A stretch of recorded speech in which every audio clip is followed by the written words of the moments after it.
Radio, hosted by Steve Jenny and his satanic assistant, Alex Houdini, both of whom can't go into churches without vomiting. And we're live. We have, I think, an all-star cast here. Yeah, but beyond any panels we've had. Oh, but we have to begin by saying we have to wish Reeves get well soon, sir. He unfortunately can't join us this evening because he's under the weather. He's not feeling very well, so get better. Hopefully the weather will get better too. Yeah, exactly. Well, let's just get introductions out there for everybody who's listening, because not everybody's watching, but for those who are listening, Richard, let's start with you. What do you want to know?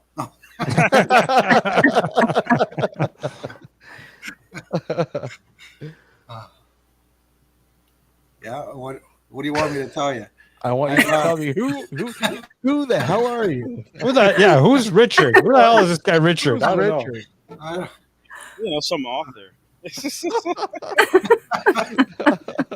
Well, I've been around. I've been doing paranormal field work for a long time, 40 something years, 43 years, I guess, and written a few books. I'm more of a theorist. I develop theory. I try to develop theory that can be tested. That's everything paranormal. It's all going on in here all the time. See, he breaks down when we put him under the weather. They're under pressure there. So. Well, I didn't know there was going to be a test. I would have started. Hey, you should know better, Richard. You've been on the show multiple times. You know we're going to test you. Yeah, I know. I keep thinking it's going to get better. But... He's rusty. He's rusty. Kristen, go ahead. Yes, sirs. My name is Kristen Amanda. I host the Paranorm Girl podcast and been running about a little over a year and a half now. And it was all part of the quest to kind of figure out what it is that I truly think and believe about the paranormal. And I've learned a lot along the way, formed some opinions and conclusions, and I'm having a hell of a time doing it. I love it. And I must say, it's a great podcast. For all of you listening, all the links to everyone here is below in the description on our YouTube page. And do like and subscribe to Paranorm Girl too here on YouTube as well. Justin, go ahead, my friend.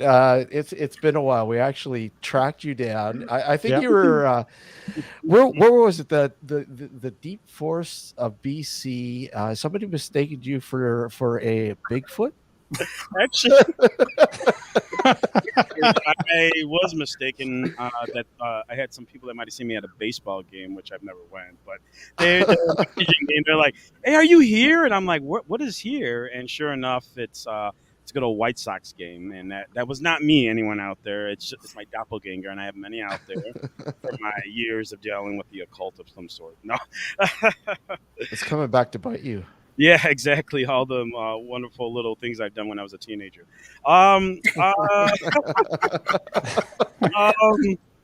Basically, I haven't been around as long as Richard. Technically, his experience is almost as old as me. So, not to say, but yeah, I've been around doing actually paranormal investigating since I was about 16 years old. So I'm 39 now. And I've been on and off here and there. I'll have spurts, but you can find out more about me at the anonymousrealnetwork.net or the LCGH research group, which I'm going to be updating the website soon because I've had people asking me about everything. But go ahead, follow all those. I've been podcasting since seriously probably over a decade with these guys here. Right on. Actually, I was talking to an old LCGHer just recently. We met up and we're talking about trying to edit some of the old film footage that we had and actually do something with it. But we'll see.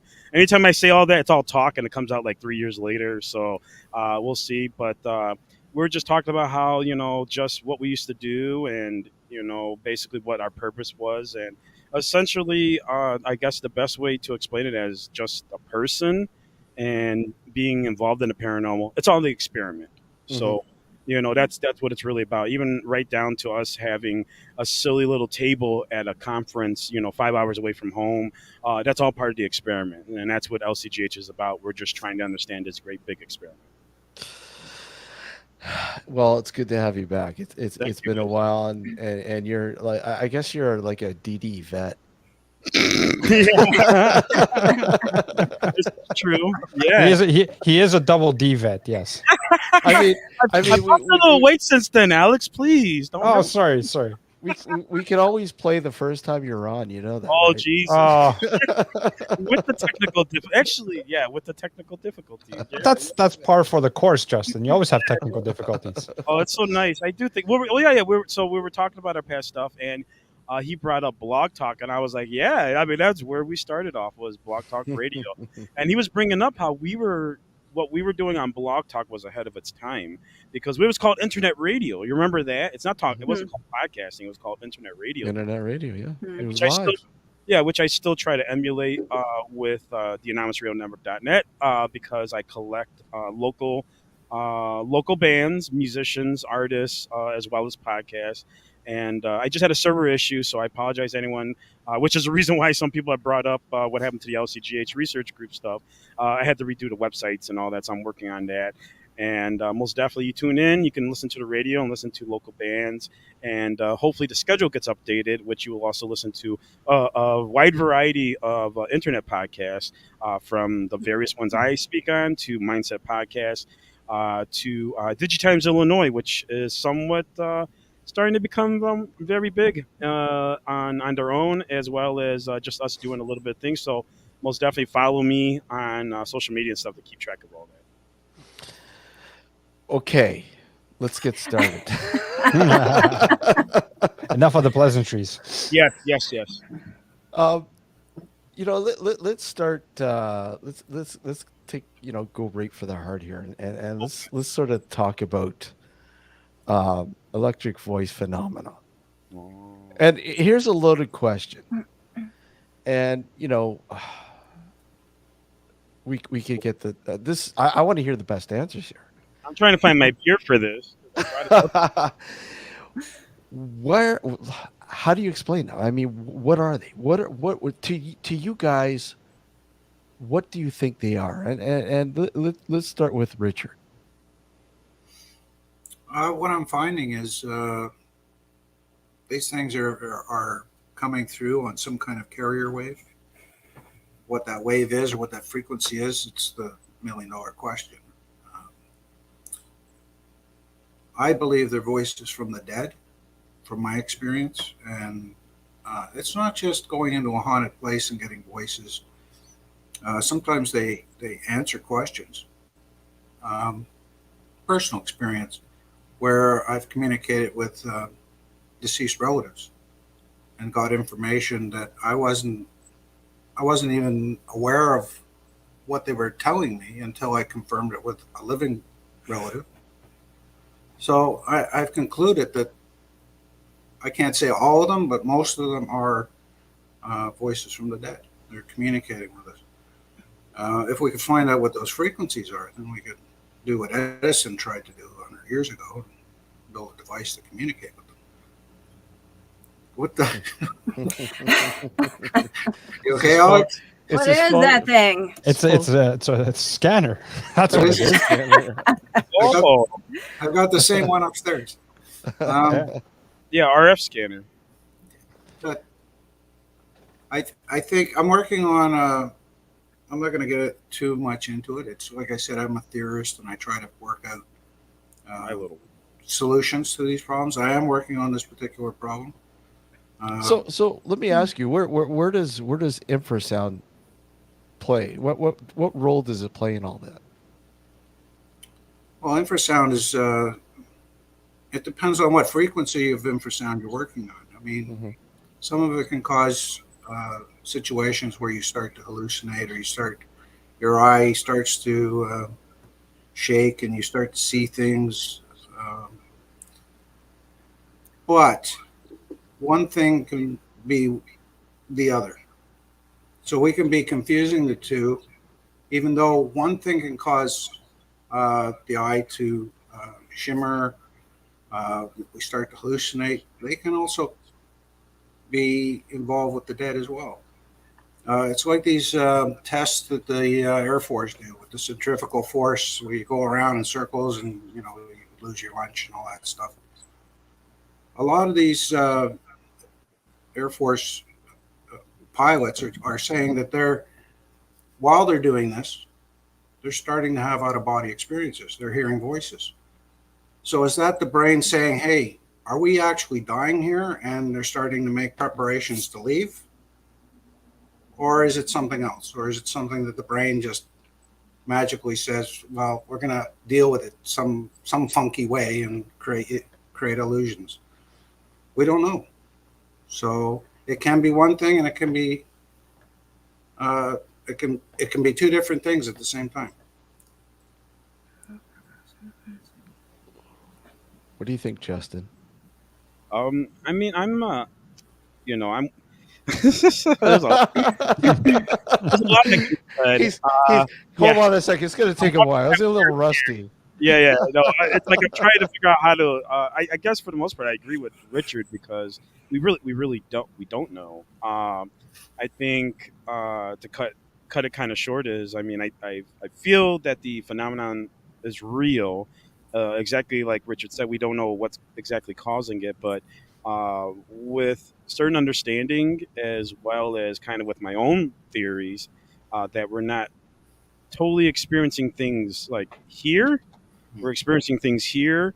So it's more for me like to the idea of that it is an imprint. We're picking up an imprint. Now, if that imprint's conscious or not, I don't know. But we are picking up a memory. There we go. We are picking up memories. And that's kind of how I look at most of what we're experiencing or at least with spiritual phenomenon. And it's true in the way Richard was explaining how we get to those certain points, because we see all sorts of rituals or scenarios which may trigger or induce these type of experiences. And within most of the cases I've dealt with, a lot of things that triggered or induced these experiences are stressors. So from someone dying to just the fact of someone renovating a house or having marital problems, which I've experienced. All these things involved in many of the cases that I've had that lead down to some sort of stressor that triggers these events for whatever reason. Now, are those part of maybe some psychosis because of stress? I don't know, but we are on like a really thin line on what those are. And as I mentioned before about even rituals, in a sense, from some right down to ayahuasca trips to everything, those things may be of the mind, but it's a really fine line of where those thoughts come from. Just like the idea of the collective unconscious from Dr. Carl Jung. It's like a pool of information that's out there, and I feel EVPs as well as sightings of whatever are within that pool of information, and we're connecting to that in various forms, whatever frequencies those may be. Some may be sight, some may be auditory, and we're picking up those memories. And that's really the best way I can explain most of that, especially EVPs. Kristen, do you want to take a stab at it? Yeah. Well, I just wanted to clarify before I answer. Justin, are you saying that like electronic voice phenomenon it's basically like a residual thing? Like, is that what we're talking about? Yes. Okay. Almost all experiences I've had nothing that gave me that there's intelligence. But in all experiences, it seems more like everything is a recording. And even within that, let's break down the basics of what a haunting and a psychic experience is. They're very similar. You can even in a psychic experience see something move. You could be in another area, and you can totally almost experience that in a haunting, but people won't call it a psychic experience. they'll call it like a haunting because you're within that realm of unawareness. Once you become into the awareness, now everything's of the mind, and it's it's a very fine line. And I do feel more that these are just memories imprinted on the fabric of reality, and those frequencies, whatever they may be, picks up those memories in a sense, which could be EMF frequencies, geomagnetic, which is all part of EMF, or georadiation, or maybe maybe it's radio frequencies of some sort that feed into it, or they're carried on. Which of course you got radio scanners, and I got a scanner now too, to possibly pick up any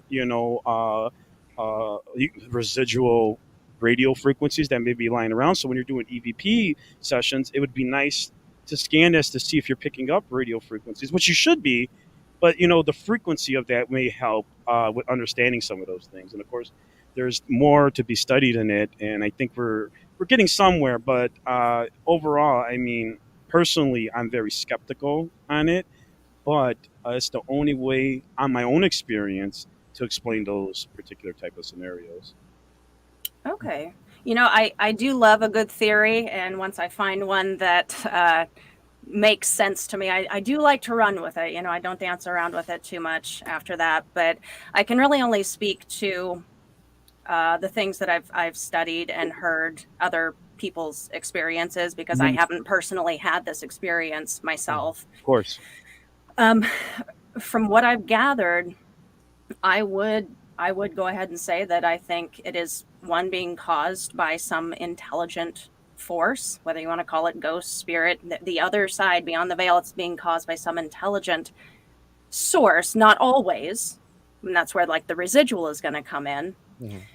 I think it's being picked up because of the way it's been explained to me is like the vibration or the frequency that source is, that entity is literally matching our frequency, the vibrations and frequencies of the electronic equipment that we're using.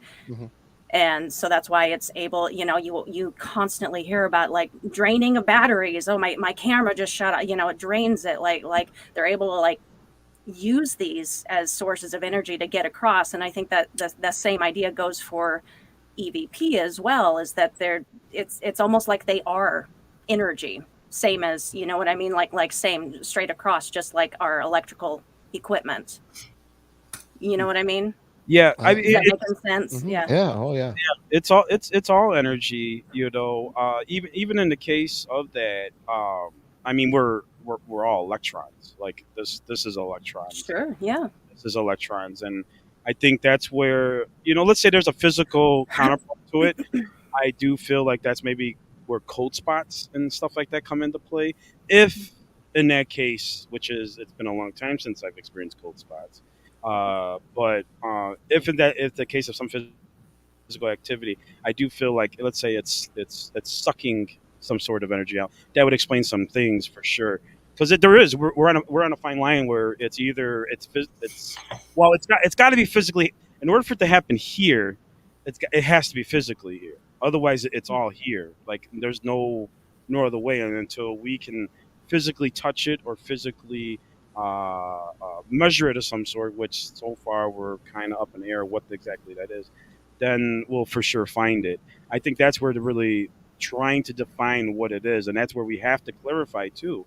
Because if it is happening here where we can see it, then that means that it is physically happening. But also, it's hard to say those things when you can actually have delusions of seeing things. It's a very fine line, and that's where I kind of did her, because it's like I'm on like over, just something's got to push me over the edge this way, or something got to push me over the edge that way. But most definitely, I think there's a part where there's, I guess as generic as we say energy, there's something about that. There is most. Yeah, and I would just add, just because it makes me think of like there are things that exist here that are not. They're not in the physical. They're not physical things. Like there's certain things that we cannot see. That my cat can see. Things we can hear. I can't hear it, but my cat can hear it. Stuff like that. Love. What is love? Stuff like that. And then I think about me, no.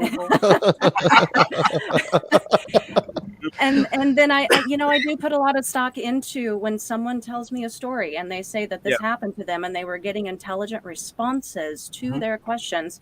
I take that into consideration. Absolutely. I believe you. Yeah. No, I have to. There's a lot to believe, and we can't, as much as some of us questions, we can't disregard these experiences. Sure. Yeah. And I think that's the biggest thing with dealing with some of this. Go ahead, Steve. What do you like? We have to bring into other variables into this too, because obviously there are people who are highly skeptical, and that rightfully so. I mean, I'm very skeptical, but I at the same time, it's hard to be skeptical when these sort of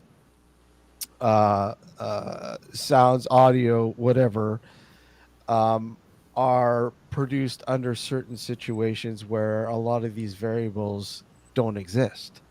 Correct. Like we're talking about, for instance, people will go, well, they're stray radio signals or they're stray cell signals. The environment that these were taken in, they're contaminated. They weren't under control. And there's all sorts of things. But I mean, there are things that people can take to put in place to sort of drown all that out. Like, for instance, a Faraday cage. Yeah. Right? And other elements that when these things are produced under those circumstances, you're like, okay, so how do you explain it now then? How I mean, is infrasound able to get penetrate copper wiring, is it not? I believe so, yeah. So I mean, to me, studying and researching EMF, or sorry, not EMF, but electric voice phenomenon, my main source is the infrasound realm. Yes, the frequencies that we aren't able to physically tune into, and we rely on devices that are able to patch into these frequencies to translate them for us. And are they intelligent or are they residual? From my experience, 90% of these, probably almost 99% of them, are residual, at least from what I'm getting. But that does not say I have not experienced something that seems very highly intelligent in terms of responsive behavior. You ask a question, you get a response. And I know Richard wants to say something. Go ahead, Richard. I do respectfully disagree. I don't believe in residual hauntings. And that's why we're here. Oh, wow. I don't believe in them. And I'll tell you why. I've developed a theory. It was published in my second book. It's called The Memory Matrix. I got to get these books for sure. Yeah. And I believe when you see residual, like the green lady comes down the stairs every anniversary or whatever, we're going, that's residual. And we jump to conclusions. According to the theory I developed, the spirit is there. It's in the room. You don't perceive it. What you are seeing, the green lady coming down the stairs, is a daydream of the spirit manifesting itself because she's working through a problem that she doesn't understand what's occurred, or it's so emotionally charged with it that it's manifesting outside her little space, and we're perceiving that. It's like a ghost ship. You think a ghost ship's roaming around? No. Some person that died on that ship is so emotionally connected to it, and that daydream or that memory of it escapes the spirit and manifests it. And somebody sees it and they go, oh my God, a ghost train or a ghost ship or whatever it is. Yeah. And then it just fades away, because then the spirit realizes, oh, they just saw that. What's going on? Right? And they're trying to work through problems. You mentioned battery drain. One of the theories I have for that, and it probably sounds way, way out there, but I think a lot of the equipment fails and a lot of the batteries fail because as our emotions and their emotions start to resonate together, okay, we go into a time shift. And that time shift, this equipment doesn't exist. I've walked into a haunted location with a camera that took 12 different batteries, brand new, out of the package, and nothing worked. And I walked back to the car that changed those batteries, and they all worked just perfectly fine. They won't work here, they'll work here. So it's almost like a time shift where that technology doesn't work in that moment. And we're like, what's going on here? So it's who's the dominant at that moment? Interesting. Is it us? Then everything's fine, everything works. If it's them, well, then we've got a problem with the technology, because it probably didn't exist in the 40s or the 1800s or whatever, wherever they existed. And as for cold spots, I love cold spots. And Who doesn't? dynamics. Well, when I did an investigation at the Canadian National Exhibition, we were looking for cold spots because it was 110 degrees in there. But I believe if you find cold spots, the spirit is very near, and it's drawing energy. It's trying to manifest it. So what you want to do is forget the cold spots, find the warm spot, and that's where it is, because it's pulling all its energy to that one spot, and that's going to be hot, where the rest of the room is cold. So that's what I found in the field with my own equipment. But I don't believe in residual. I've beat the stone tape theory to death. You know, if there's a trigger, well, it's a bigger mystery than life after death, because there seems to be no trigger. You know, and you get, well, it's an anniversary thing. It comes every Thursday. They come down the stairs at 11 o'clock. Well, until I show up, and then nothing Doesn't happen. Yeah. So everything you mean audio wise is intelligent then?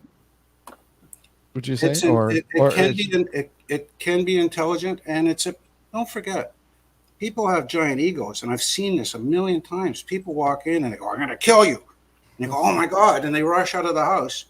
How do you know they're talking to you and not another spirit?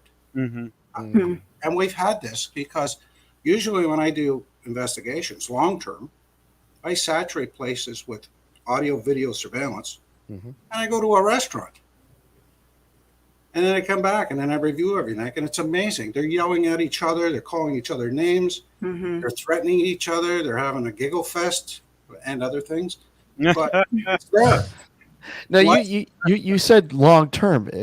Just sort of explain that a little bit when you say long term. When I do long term, my investigations are into the years. Like I don't hop from, this is a nice haunted place. Okay, where's the next stop? No, if I've got a good haunted place, I'm going to stay as long as I can. If that's 2, 3, 4, 6 years, I'm staying until the owner says, enough is enough. I want to tear the place down, or my son's moving in, or whatever. But I stay as long as I can, because that's how you ferret the information. And my first book was 6 years. My fourth book was 3 years. I try and stay as long as possible on the job. And I've been to the location on his first book. It's pretty creepy. It's lots of fun. Yeah, it is. Well, I keep my eye on these places, and it's still going on there. It's still going on. It's just it wasn't the Fusion House, was it? No, that's the third book, I believe, right, Richard? Book, right? That was the third book. Yeah. Third book, okay. The first book is this. If correct me if I'm wrong, Richard. Obviously, it was a mansion that got converted into apartments. Yeah. And a large apartment complex around it. Yeah. Right. So, but the original house was originally a mansion right by the lakeshore in Toronto, and it got converted into apartments, and then they built around it a series of apartment buildings. Right. And there's the servant quarters there. Yeah. It's separate from the house, and there's all kinds of old structures there. Well, the night I met you and your brother, Richard, at Scott's party, I went in there and I could have sworn, like just preface this. I've said this many times before in the show, but I'm about as psychic as a doorknob, and Steve and I both say the same thing. Psychic dumb as they come. Right. So I go into this place, and I feel like this sort of oppressive feeling, like I'm being sort of like oppressed, and this is before Scott introduced me to Richard and Paul, and we had a discussion out on the porch while smoking cigarettes. So it was one of those things, and then and I mentioned it to you guys, I believe, and you're like, yeah, and you're go on talking about the investigations you were doing at that location and whatnot, and the rest is, as they say, is history. Yeah. Well, that's where the cool kids used to hang out and smoke cigarettes, but that was a fascinating Switched. place. Yeah, it's a fascinating place. It's still taking place today because some of the things that were just never resolved. There was a girl that was murdered there. She's still there. Her body is still there until she gets a proper burial. It's going to go on and on and on. And now we can't get her. I was hoping they tear the place down because then I could, slip a few bucks to the contractors and get that body out of the floor. But now it's a protected site. It's historical. So that place is going to remain forever. Here's an interesting here. Let's, and this sort of kind of lumps into this a little bit, but through a different sort of medium. But how do you explain that? How do you explain, somebody speaking through another person? Well, I mean, almost possessed, or channeling. Yeah. We're just physical form, I mean, yeah. I think it's more along the lines like it depends on the scenario. Like, I mean, if you go into a relaxed state, you sort of reach a certain level of vibratory sort of frequencies, and some people do it unknowingly. Yeah. Just you may be zoned out, for example. Yes. Because it happens to all of us. We get zoned out. We don't know what the hell is going on. We sort of see, it's like a tunnel vision. You see it straight ahead and you don't really pay attention to anything else. Yeah. And at that point, depending on where you're located, depending on what's there, if you get to a certain frequency within, I guess, a certain range, that entity, spirit, whatever you want to call it, can potentially tap into that frequency and speak through you. That's my take on it. I'm not saying it's the right one, but that's just how I see it. Yeah. Wrong, Alex. Yeah, wrong. No, it's something. It's got to be something like that. Even if it is, let's say, on the most mindful of levels, and not necessarily someone's willfully doing it. We're just a computer. We're just a tape recorder. Everything that we're dealing with is electromagnetic, and our brain frequencies are exactly that. We're imprinting on ourselves. We're imprinting on the fabric of time and everything. So why not go into some sort of alternate state of consciousness, whatever that may be, and either you pick up on something like a tape recorder or a sensor, because we're just a bunch of dangly wangly sensors all around, and it's a possibility that we pick up those things and we could be a conduit, so to say, to those things, and of course, it is per discretion on the scenario itself, because there could be many reasons why certain things are like that that could be happening, and we don't really know, but there could be a possibility of, let's say, past lives in a sense, and it's just like a genetic memory that just happened to manifest itself. There's things like that we need to take into consideration as well, because this whole thing is just a mystery. Why couldn't the random possibility of an ancestor within our DNA somehow, because if you study a little bit of biology and stuff, you'll find out that you carry genes from your own uncle depending on how you were born. So you literally have your uncle's DNA in you. So why couldn't maybe a past uncle or a past aunt or anything like that just happen to DNA trigger DNA memory, and then bam, here you are, maybe succumb to some sort of spirit. Uncle. Yeah, sure.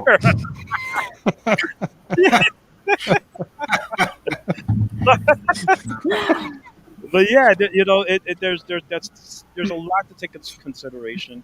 Of course, I've never experienced particularly those things, but and it could be totally a being that is not existing within our realm that somehow taps into those very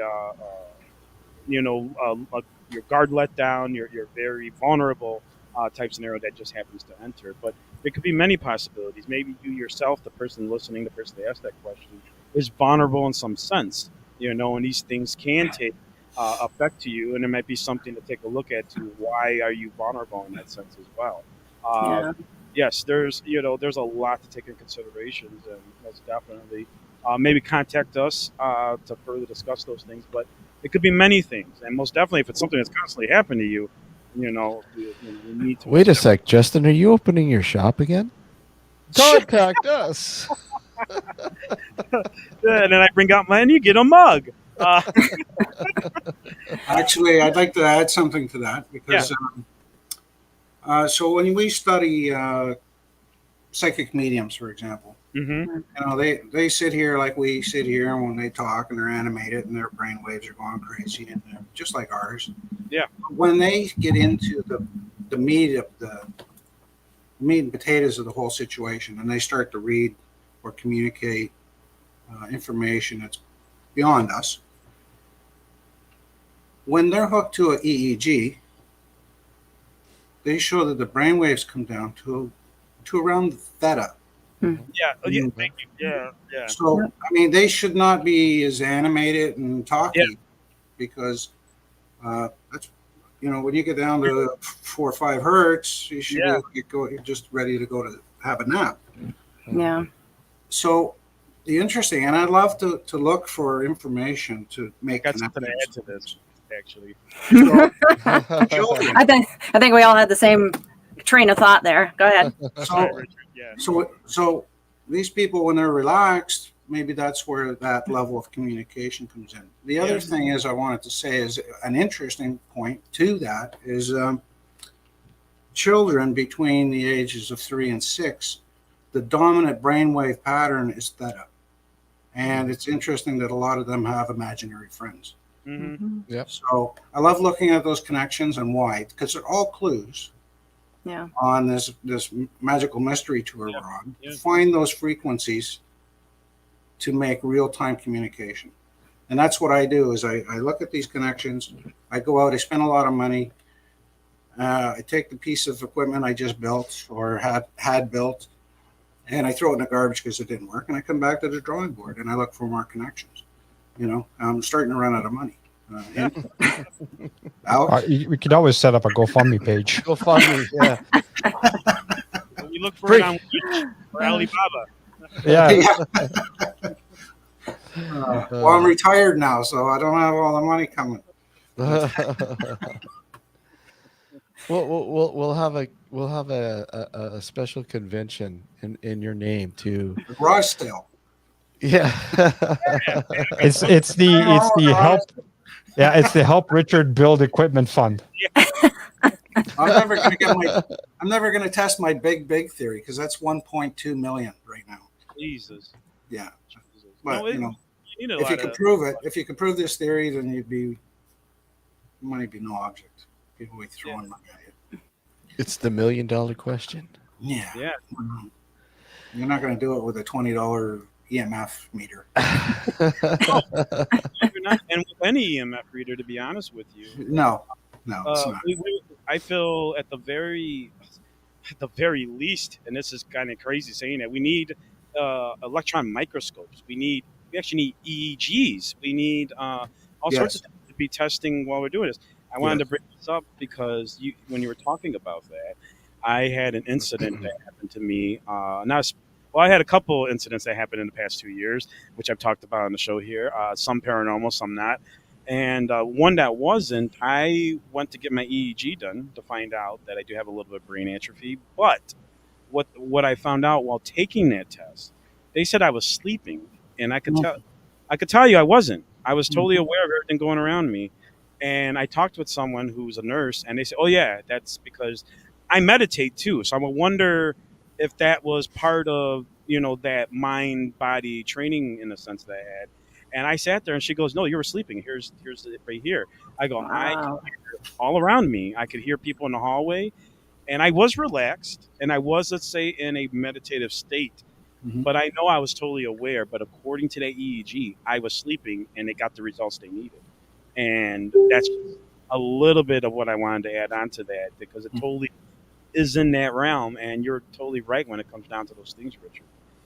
Where we would have to measure those things in those moments at those frequencies to really understand those things.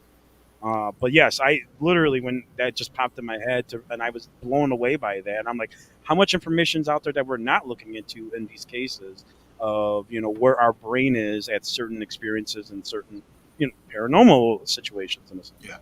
Yeah, and any medium who is a channeler or is channeling is going to tell you that they do have to do some prep work, some mental work, get to a certain state, certain energy level. A lot of them totally recommend meditating before it, so it is an energetic level thing too that I think could make it totally possible and feasible for somebody to speak through somebody else. Absolutely. Yeah. So speaking of meditation, Kristen, how's yours coming along? Oh, it was going so well. I am sorry. I have not gotten back to where I was when I started. I was doing the whole gateway process tapes, and there is something to them. I can't quite explain what was happening, but there was a shift, an energetic shift that I've never been aware of before. I've never been at that state before. And I sincerely do want to get back to those because you know what? Meditation is important, but it's a whole other ball game. I'm convinced of that. How about you, Alex? Have you been meditating? I've tried desperately. Ever since I had, and I've explained this on the show in the past, but Kristen, you're not, obviously you're new to the show, so you didn't hear it probably. Many, many, many years ago, when I was late teens, I was always having a problem falling asleep. It would take me at least half an hour to 45 minutes, if not an hour, to fall asleep once I went to bed. Myself. So a friend of mine turned me on to meditation back then, and he said, the simplest way to do it, and he goes, it's not going to happen overnight. You have to keep at it. Yeah. And he goes, to help you at first, to sort of clear your mind and what have you, just put like a coin on your forehead, press down on it so you know it's there, and then try to focus everything on that coin instead of having your mind wander here, there, and everywhere. And, true to the word, it took me a while to get the hang of it because, my mind raced everywhere.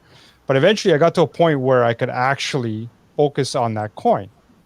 And it got to a point further on where I didn't even need the coin, where I would literally lie down, lay on my back, close my eyes, clear my head, and within minutes I'd be asleep. One night, I remember going to sleep and, did my nightly routine, laid on my back, closed my eyes, and I started drifting off. And I was in that half in and out state. And I felt myself lifting out of my body. Now, at the time, I had no fucking idea what the hell was going on. So I was like, I snapped awake because I was like, what the hell is going on here? Wow. I come to learn later on that this was part of what could potentially have been an out-of-body experience. Yeah. Right? And had I known then what I knew now, I would have just let it go. Yeah. But, I had no idea what it was, and it scared the shit out of me. So I just snapped awake, and I haven't been able to meditate since properly. I've tried. Except for when you hit a burrito shop. That's right. That's a different story. That's more like a food coma thing, but it's not really meditation.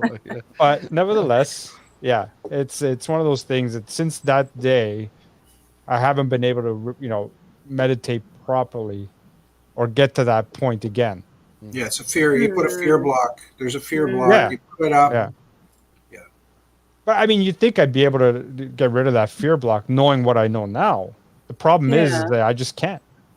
You got to work it up to that. You can't just go work right back up to it. Yeah. It was hard for you when you first started out. It's going to be hard to get back into it. But I say just start from square one again. Yeah, maybe try to track down that coin again. Yeah. I have to do it not when I go to bed because when I go to bed, obviously my wife's there, and with tossing and turning and snoring, and it just doesn't work. Yeah, yeah. So I kind of have to set myself up and do it outside of sleeping hours. Yeah, Um, Come on, when you remember when you on TV they had Yeah. those commercials, follow the bouncing ball. uh-huh. What was that? That was that when they played the song. What was it at theaters and drive-ins and stuff like? They always play the song and then they'd have the bouncing ball and you'd have to follow Yeah. the bouncing ball. It was Mhm. like they hypnotize you. You're going to like the next movie. You're going to like the next movie. It might be the shittiest movie, but you're going to like it. Yeah. and thus we have Star Wars and everything else. I like you might try there's an astral projection technique, but it might be good just for meditation too. It's the wake back to bed method technique, where you sleep through the night, but you set your alarm for a very early time, something a lot earlier than you would normally get up, but not too early, like maybe like 5, 6. Mhm. Yeah, I don't know how early you get up. Yeah, Wake around up 5:30. and then you do something for like half hour, read a book, sit up in bed, read a book, and then shut everything down and get back into that relaxed state. And supposedly you're supposed to be able to reach that level, that relaxed level very, very quickly, very, very easily. You try Not, it. not possible when you have a 1-year-old. Oh, no. Justin will tell you. Yeah, this is why I'm in the attic. This is an attic. But Away from everything. Yeah. The So challenges are real, buddy. yeah. Oh yeah. The struggle is real for sure. But hey, They'll still crawl up these stairs too. Yeah. Like that. no, well, my daughter's just started to walk, so she hasn't quite got it yet. But plus I'm in the basement, and that's a different story. But Justin, you brought up past life in the conversation before, so why don't we just breach that subject and sort of just like you mentioned that maybe some of the things that we capture or we hear ourselves, not necessarily on EVP, but ourselves, could be memories from a past life. Yeah. I mean, I feel everything is really, as one of my favorite literary characters would say, Dr. Manhattan from The Watchmen. He says, all we're doing is looking at photographs from the past. Mhm. And in that, he's talking about his position in time. So this has already happened, according to our understanding of time. This has already happened. And I understand this has already happened because I've seen many experiments, in a sense, with psychics who will talk about a scenario that was, let's say, a handful of years ago about someone, but that someone was the person they're standing there, but they were picking up on that information. Now, of course, that's just one facet. We're talking about ourselves in a sense. And I started coming up with this theory, I guess. It's not necessarily unknown or hasn't been talked about, but that we're just information. Like everything in us is information, right down to the living skin on us has information in it. So maybe there's a possibility of us experiencing certain things to, having a vulnerable experience where we manifest into whatever that may be, could be something that we tapped into, which is a memory within, or cell or DNA memory. Maybe it's something like that. We have muscle memory where you could just start, picking up right where you left off. So why couldn't DNA or cells replicate such things in the same way? But on the mental level of things, of course, I can't totally work it out, but everything that I found, although we can't explain it, there is some way to explain it with what we do understand, and I think that's also why I believe in, I shouldn't say things are residual. When I mean residual, it's already happened, just like it's the idea of the ghost or a haunting has already happened. I say residual in that. Now, the intelligence part, I've never had something interact with me that's intelligent, but I could theorize, and I know I'm going off a little tangent of what Alex was talking about just right now, but I could theorize even in the idea of something that's intelligent, it could be just as simple as the program doing what the program does. We're going to respond, but is it preordained? Or is this all just something that's pre-organized? Are we just living computers that we don't realize we are? And so possibility in the same sense of picking up intelligence to experiencing something that may willfully do something. Maybe it's just the things that just happen because that's what the program does. or as I like to say, everything that we're experiencing right down to magical experiences are just glitches in the matrix that we're either experiencing or tapping into. Now, on the sense of the memory and the DNA, I think that's where these things come from. So blah blah blah blah. Why would people in the same room experience something different? It would be the same experience, and I shouldn't say that's something that people understand. But in my experience, I've been to places where someone experienced nothing while two people are experiencing two different experiences. And how is that possible if we're in the same area? We would have to be perceiving things in our understanding and our makeup and our experience, though that information, whatever that may be. And I also feel that sometimes information, how do I explain this in a way? You know how, let's say, the great dark ones or the great outward terrors won't show us what they are because it's too much for us to comprehend. So they come to us in this bit of data that we can bite on, that become bite-sized data. So when we're looking at certain things, the information may be grandma's chair rocking, but that's how we perceive that experience. It's not necessarily that experience is a haunting or anything. That's how we're experiencing that, whatever that may be. And it's hard to explain what I'm trying to get into, but maybe it is just the imprint or memory of that. That's all we're experiencing, and not necessarily some ulterior motive or push or whatever. It's just part of the program. Reminds me of how blind people perceive color. They have totally different frame of reference. Well, yes, I mean, I come from a very religious background. I was going to be a youth pastor. I shouldn't say I was going to be. It was something that was suggested, and maybe I was possibly being groomed to do that. And there's still time for you. Yeah. It's never too late. Some people say I should have been a rabbi, the way I go about certain things, which is funny. But oh God! But I saw things in a certain perspective under that lens. Okay, everything was demons, angels, and all this. All within the realm of that understanding. And after being involved with the paranormal at a very young, I was investigating people's homes as early as 16. My first investigation was in Chicago at it was a part of a monastery they converted into apartments. I forget the name of the church, but it's around Belmont. If people know what the Alley is, a famous store in Chicago. It was where it once there. I think it was like Belmont and Clark or whatever. And long story short, from those experiences of experiencing certain things, from cold spots to bringing psychic mediums along for the first time. I mean, it was a very new experience overall, right down to a fellow investigator using tarot cards to get information on the particular place we were at. And I found that was interesting, because why tarot cards? Well, it's just ways to tap into those sources. That's another discussion into itself. But why those things? These are all tools and things to understand those things. And I was seeing all of this, and it kind of changed my mind as I went further. And of course, finding certain things out with dealing with trauma and stuff, which is a huge part of paranormal experiences people don't talk about, is everything leading right down to a family member's death to even I had to edit a podcast if someone was, abused. I won't go any further, but I actually edited out a podcast because I think the stuff that we were discussing, although was willfully talking about, was a little much for probably the general audience.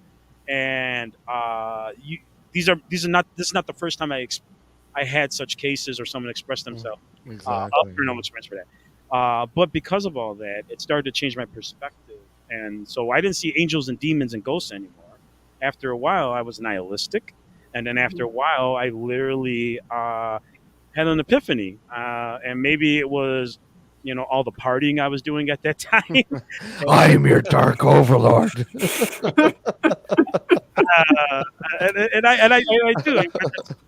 Being honest, I've experimented with a lot of things, which is probably helped with some of my research and where I'm at mentally with a lot of things. Even meditation. I mean, I would suggest some shrooms, Alex, or something. A little microdosing might help. Send some my way, buddy. Hey, you know what? I get up in Canada, we might be getting in trouble. So You've been saying that. You've been Hold saying on. that for how long now? the little woman keeps bringing it up, so I'm pretty sure it's manifesting soon. Hold on. Go ahead. We're gonna have to, you and me, Justin. Sure. We're gonna have to play the Ouija board. Oh, I'll make one. Yeah. After we've had shrooms. Oh, sure. Oh God. After. Why not This would during? be a dark discussion, everybody. This is the real experiment, and this is my next level of things. Go. Richard can be the overseer. Make sure, you have to film from 16 different angles. This entire, yeah. So Richard's the overseer. People's going like this. Yeah. Steve can be the comic relief. The comic relief. Make it a little crazy. I don't know how Alex will react on shrooms. I know how I would. No, I don't. It'll be the longest Ouija board game in history. Oh yeah. Halfway through, I'm like, "Are we playing Monopoly?" Monopoly. Oh yeah. I own the A. Yeah. I own the yes.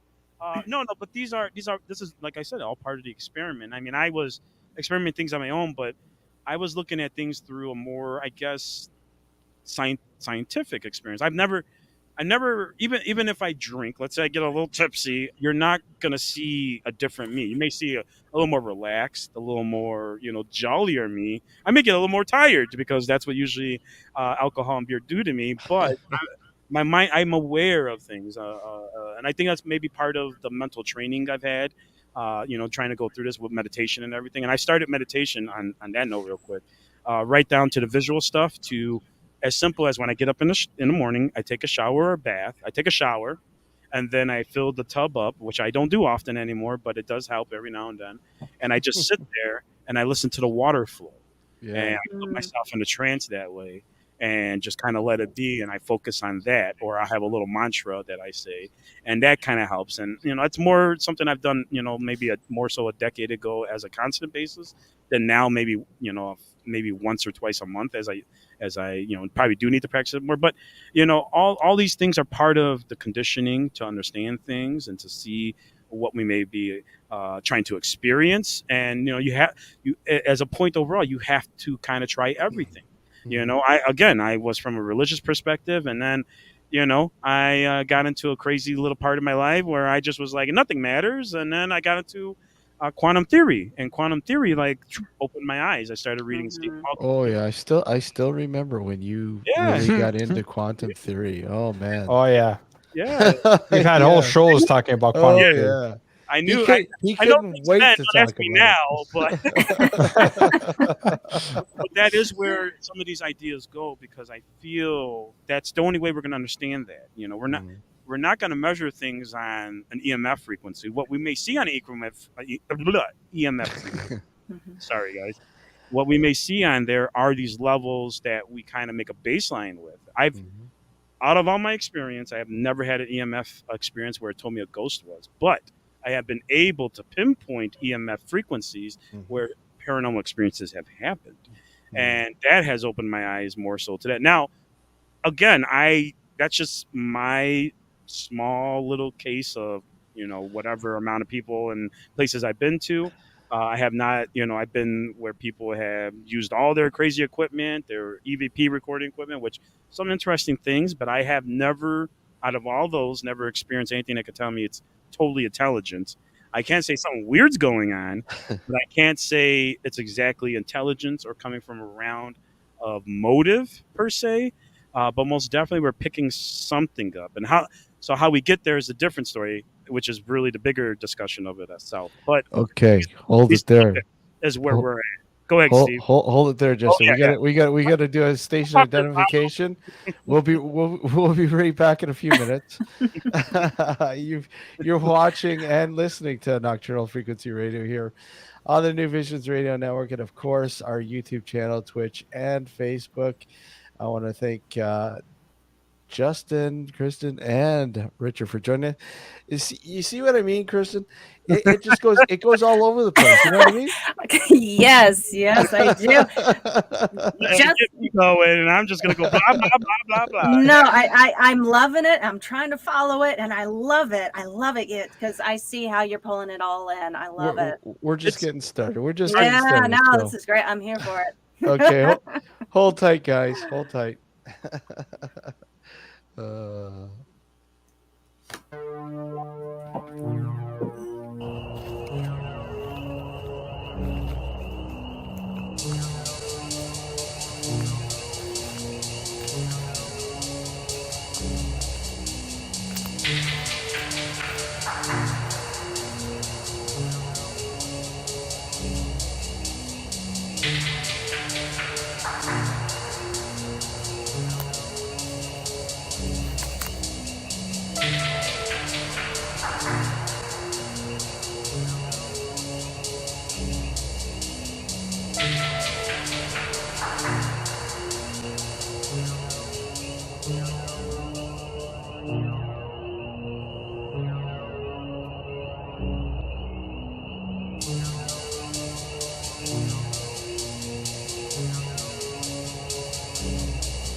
All right, and welcome back to Nocturnal Frequency Radio here, live on the New Visions Radio Network, and of course our YouTube channel, Twitch, and Facebook.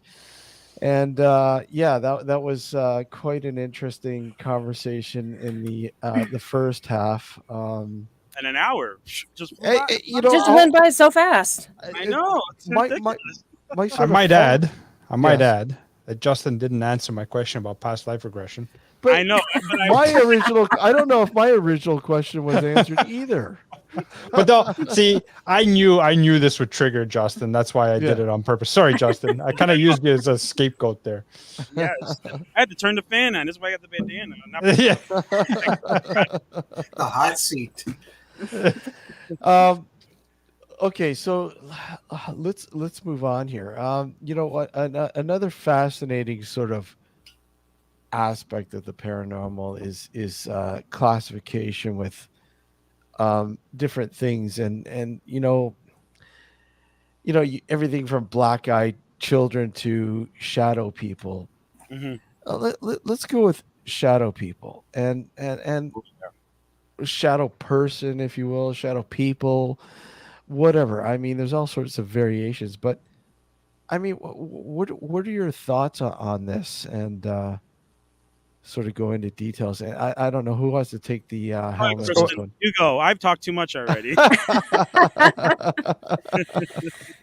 All right. Well, I'm gonna have to rack my brain to go back to season 1 because I covered these creatures. Ultimately, I did land on interdimensional because I couldn't, in all of the research I was doing, I couldn't land on anything else that made that much sense. Of course. I don't know how deeply you want me to go into this, but there's a ton of theories on these specific entities.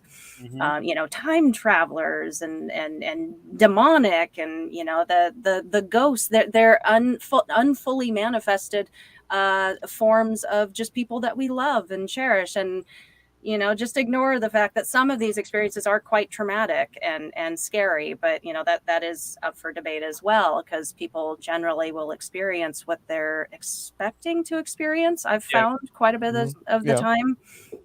But yeah, I landed on interdimensional, and that kind of set me off into this whole other realm. And I think that really melted really well into the Mandela effect, which, we started talking about, string theory and all these like extra dimensional, all of these theories that way. So ultimately I think it all ties together. That's my ultimate theory. I'm working on it. But yeah, I guess that's where I kind of landed, because they're not of this world.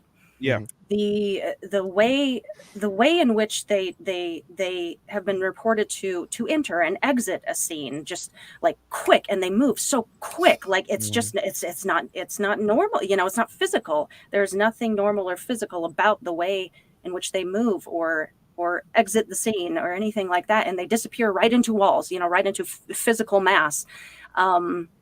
So there's something else. I don't think they're aliens. I don't think they're extraterrestrial, anything like that. But I do think they are their very own entity from elsewhere. As to what they're doing here, why are they here? Why are they bothering us? Why is it only like interactions with us? They I don't know. They have some keen interest in this world and in the living, and in this plane, this physical plane. So I don't know. I almost want to do like a second season on it, because I've come across so much more information on these things. But I guess that's where I landed. And it's not a great place, but that's where I'm at this point. Well, it's interesting how you said, the movement quick, and I with the experience that I had, the movement was so fluent. It just seemed so normal, and then all of a sudden, it disappeared into almost like fog-like, conditions, and gone. Yeah, and I'm like, okay, wait a sec here. Did I just really experience that? That doesn't make any sense at all. That there was somebody in between me and somebody else, and then all of a sudden, bang, they're gone. Right. And I can't explain who it was, because there's nobody else here with us other than the people that was here. And wait a sec, Okay. Just as, I don't know if you recall me talking. I think we talked about it the last time you were on, Kristen, Mhm. and yeah, it's the movement just seems so fluent, so natural, and it was almost trickery, if you will, Mhm. Mhm. to an extent, because I'm like, okay, I just it's one of the guys, Mhm. and then when you stop at pictures and there's one person in the picture and there's two people in front of you. Okay, there's okay, something's not right here. Something's going on. Yeah. Yeah. So that's my experience, anyways, with it. I know Yeah. Richard's been nodding his head. I think he wants to say something. Of course he does. Who, me? Yeah, you. Not too many other people on this panel called Richard. Well, don't be a Richard. Don't fear Richard.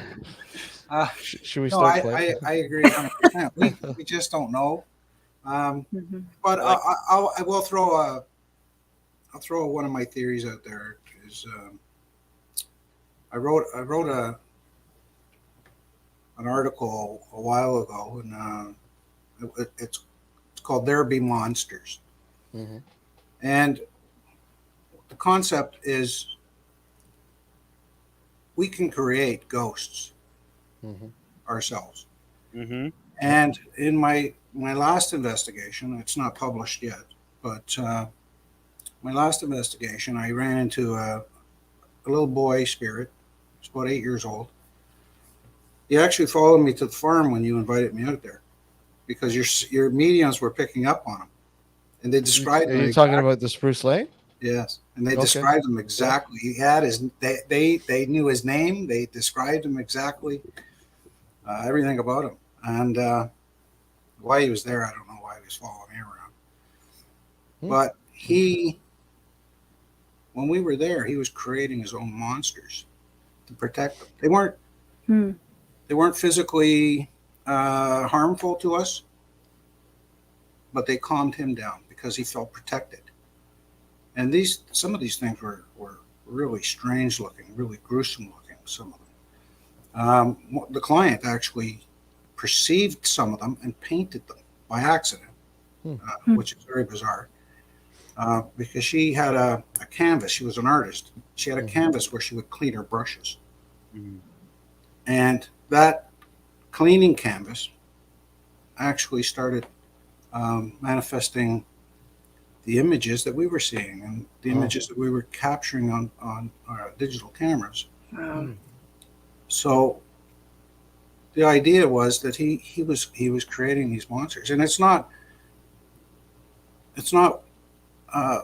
something new. I mean, this goes back over 100 years, more than 100 years. Yeah, Even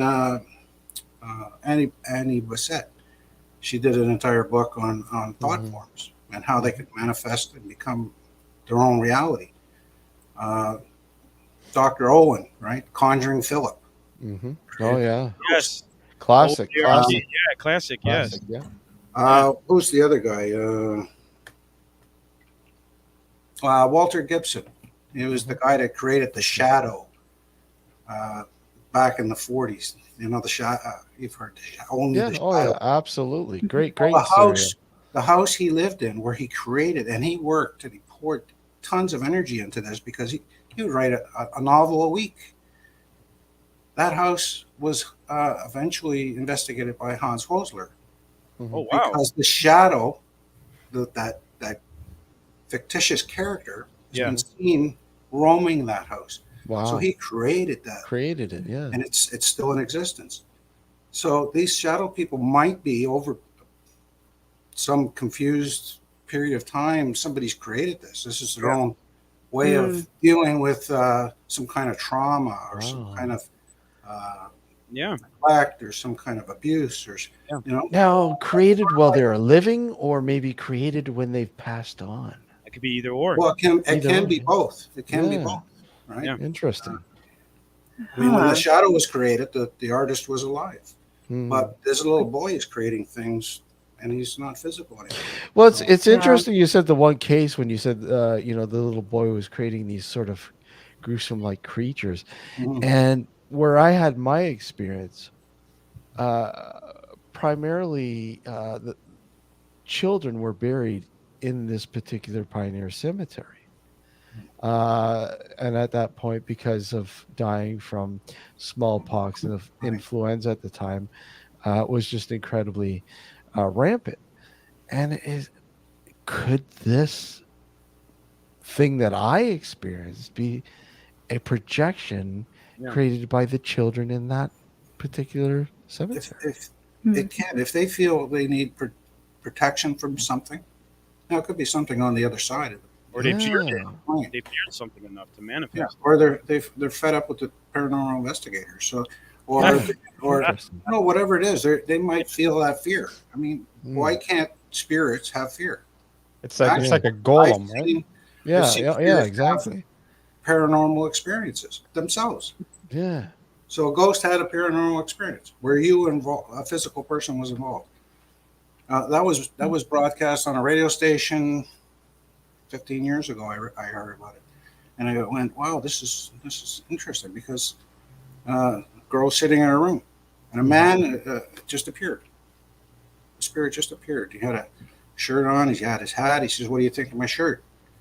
And she was like, "Oh my God, what's this?" And he realized, "Oh my God, you're not my sister." And he vanished. And he's probably telling people there was this weird woman in my room. So they experience paranormal stuff. I've been in places where I opened the door and I walked into a room and there was a flash of light. It almost exactly the way I would take a camera shot, as if somebody else unseen was investigating me making noise in a house. It's funny because I had something like that similar happen to me, that I could only explain it as some sort of weird vortex, because my cat experienced it. It was sleeping, and this huge implosion of light, like flash of light, and then my cat's freaking out, and I'm like, okay, I didn't, obviously something happened because my cat's noticing this. Yeah. Wow, that's a good way to possibly explain. You're probably somebody, 20 years from now is investigating you because you're making noise, or so. What was it? 2012. I was on the radio show with you. Yeah. That was the big Mayan where the world's ending. Oh yeah. And you asked me a question. You said, "So what's going to happen if the world ends?" And what did I say? I said nothing. We wouldn't notice. Wouldn't skip. Wow, your memory, man. You got a memory like an elephant. Well, so there's little bits of holes in there, but we're gonna have to pull that show up again. I said nothing would happen. Theoretically, if when you dig deeper into the memory matrix theory that I created, we can explain deja vu. We can explain. Looking at future events, psychic phenomena, because say the Big Bang happened, but not the way we believe. It happened like that. Yeah. From beginning to end, not from beginning to moving through to the present. I mean, beginning to end, like that. We all lived and died eons ago. Yeah. We're all ghosts. We're all spirit. We don't know the difference. We think, hey, we're physical, but go back to quantum physics. We're not actually sitting on a chair. We're hovering above the chair, right? And those molecules, there's space between them. If I hit this keyboard, I'm not actually touching a keyboard. Yeah. Right. It's those physical. And there's no filters. difference between the keyboard and your skin cell. That's right. Yeah. It's those physical filters that have been instilled in our thought process. All I gotta say is, if we're ghosts, we make damn good whiskey. Yeah. It's all spirits. It's all spirits. It's spirits, all right. Yeah. How would we know? Is there a way to know? Are those the glitches in the matrix? Yeah. Well, there are glitches. We see them all the time. We see them all the time. So, explain those glitches. What are those glitches? The same gray squirrel walked past my door 3 times now. I'm like, or or deja vu is a simple glitch in the matrix. Deja vu, yeah. How do you explain that? Or a psychic sits down and says, "Oh, you're gonna do this in the future," and it happens. How do you see a future event if it hasn't happened? She's seeing a past event which is in your future. Yeah, Oh man. exactly. That's why I was saying this is already happening. Already. Yeah. So we've been through this a million times, Yeah. and we can get to the end of it and go, yeah, I didn't like that, and maybe I'm going to be somebody else in the 1940s next time. Sure, I'm going to be somebody in the 1930s, or you know what? I'm going to go check out the Civil War. Yeah. You know? Ugh. Yeah. So- Interesting. It's dark, but there is a theory. I can't remember what it's called, but the theory is when you die, you never actually die. Somebody might know this, where you just keep going back again, and you never actually die. Reincarnation. It's almost like reincarnation. The idea of reincarnation. Almost, yeah, but you keep doing the same life. Yeah. You know, I can't remember it. Groundhog Day. yeah. It's a very But dark are we version all- of Groundhog yeah. Day. This is all very dark. This got very dark. Hmm. Man, I don't want to have to live my life again. If that's true, Please no. if what you're saying is true, then we're talking about But this is what demonic happens. influence, because nobody wants to do this over and over and over and over again. Mhm. There's got to be some kind of change. You have to have some wiggle room, you know. Yeah. Well, And it's then the key here, Richard, then let me ask you, the key to breaking the cycle, if you will, and understanding what's happening. Is there a way of doing that? Do you think there's a way of doing that? There is, but that knowledge isn't for us. If that's true, I think this is why certain people in the world have all the power, because they may know how to break that. They may know it doesn't matter what happens to me. I'm going to come right back and take over and control a country or control an army or control whatever. I'm going to have all the money in the world, right? And us lesser folks aren't allowed to know that, so we're always under the thumb. Yeah, that's what. Again, so this is where some of the memory stuff comes into play. Yeah, it's like a pocket so we go into a pocket universe. So, let's say heaven and hell does exist, right? It doesn't exist here, but it exists here, right? So how do we get in there? It's got to be another pocket. It does exist here, but not in how we are experiencing it. So let's say this whole consciousness is just a frequency, right? And it just passes on to the next veil of whatever. That's where heaven and hell exist, or in some cases, a memory might exist. And that's where I feel we're tapping into is essentially the multiverse. That's what's going on. Yeah. So hauntings are just tapping into the multiverse, the memory of the past, or yes, in the way of the psychic experience of possibly, and I got to say that it's a probable past and a probable future. And that's where we're tapping into, again, how it's already existed. It's happened, so you're able to psychically see the future and whatever events they may be, as well as change them, because they may have happened, but right now they haven't happened. They haven't happened yet, but they did happen. So there's a possibility to change those events. But everything that's happening again, those possibilities have to exist somewhere. Just like the collective unconscious that I was bringing about earlier, my memories. All that somewhere. Go ahead, Steve. All I envision right now with you saying that is like one of those old time radios with the dial and switching from station to station to station, and each station has this different experience. Yeah, exactly. Exactly. Yeah. Well, that's how the brain works. Exactly. That's how the brain works. Yeah. Like Justin asked, well, how can two people be in the room and one experience something and the other doesn't? It's because the brain is wired differently for everybody. And the familiar, so you have experiencers that, like myself, where I see crazy stuff all the time, and yet the guy down the street, he's never had an experience. Yeah, it's the way the brain is wired, and the more you use that section of the brain that looks for weird stuff, the more you're going to experience it. Yes. I call bullshit on that. I've been trying for like over 20 years. Well, you got to See, change. like I want to experience more stuff. I want to, but I've always been kind of. I'm still waiting for randomly. I'm waiting for the Justin special mushrooms. You got to change. You never know, that might be it. It just may be. Well, I'll give you an example. On a technical side of it, I've had an old analog tape recorder, and I've had a digital recorder in the same room. Oh, and yet the analog picks up all kinds of voices, Mhm. and digital's got nothing. you want to know? Well, you probably know why, because the digital is already filtering stuff out Yeah. from the Yeah, frequency. it's noise reductions, noise cancellations, Yeah. and all that nonsense. I'm glad you brought Huh. that up. Yeah, Mhm. yeah, exactly. There is a total. And that's what's going on in the brain. Some We people are have noise cancellation; they don't want to see nothing.